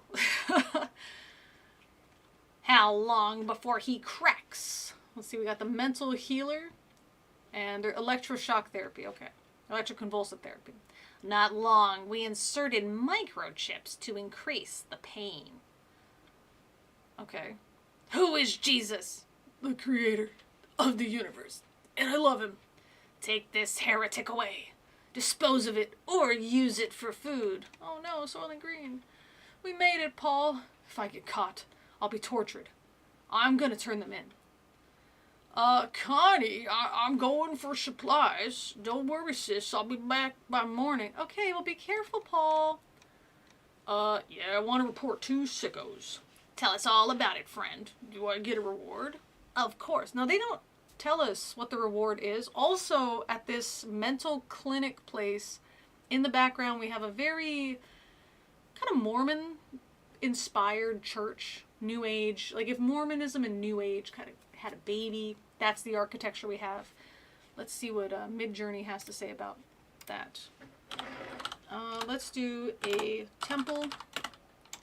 Temple has Mormon architecture elements mixed with New Age architecture elements. Let's see what happens.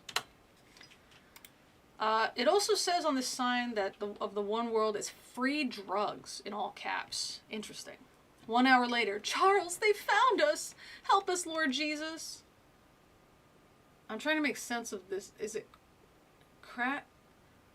Did they... Okay. So they have a helicopter. And they're flying... The helicopter's drawn very nicely. Gotta say that. They're flying over the cabin. And then in the next scene, one of the guys that's got the healer guys, I don't know, with that funky hat, he's breaking down the door or the side of the cabin. If I'm in a helicopter, like an attack helicopter, why not just shoot? You know what I mean? Why am I going to waste my time getting out? He's got a gun on his hip, but it's placed very close to where it looks like a cod piece. Okay, Jack. Again, this is Jack coming up with, like,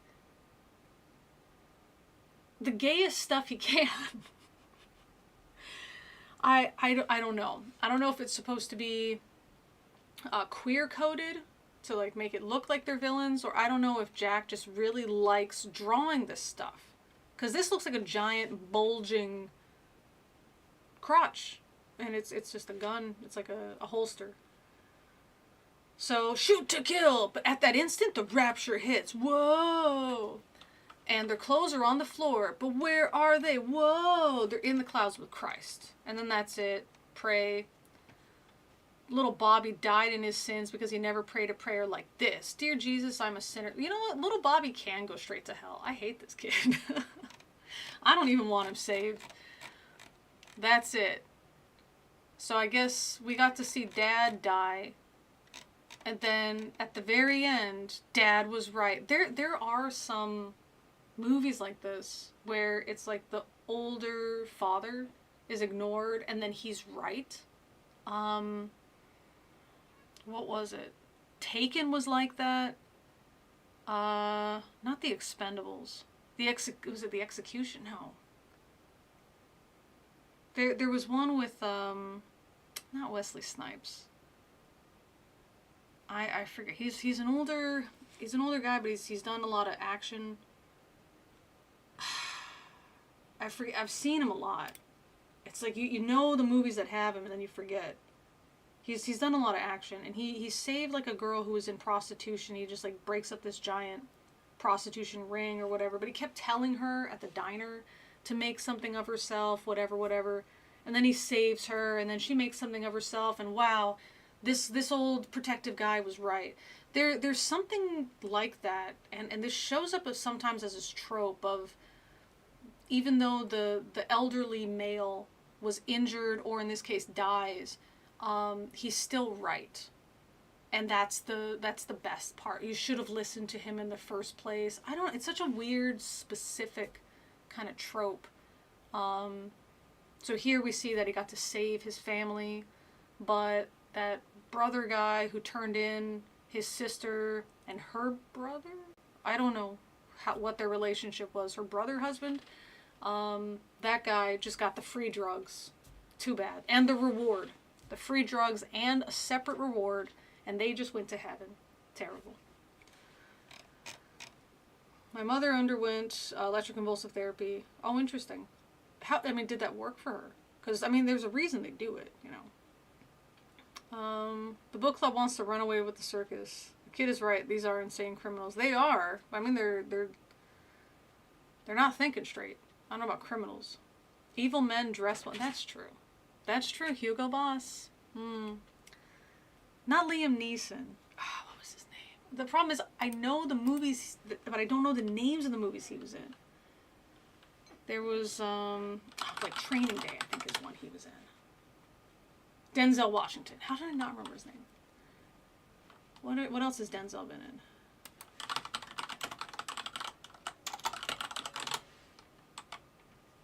The Equalizer. Yeah, not The Executioner. The Equalizer. So he does those, you know. So But that's it. On that note, thanks for joining me for 3 hours. Merry Christmas. Enjoy your time. And I'm probably gonna go on a trip, so we may get some videos, just like taste test videos, and just, hey, look at this cool stuff. Let's walk around and check it out. Those kinds of videos. I appreciate the time that you guys spent with me, and definitely the damn super chats. Thank you guys so much. Gonna put that to, like I said, my damn doctor's appointments and stuff. So we'll see you guys later. Patrons, I will be in Korea still during the Patreon live stream time on Sunday, so we'll still hang out and do that, and have a good time. All right, guys, thanks for joining me and enduring Jack Chick. We'll see you later. See you later, Tess. I'm glad that you were able to join, and hopefully we'll get at least another live stream going sometime before I've got to go back to work. So that's the hope. All right, guys, we'll see you. As always, thanks for listening. Yes, Tess, you definitely got a couple jokes. I appreciate that.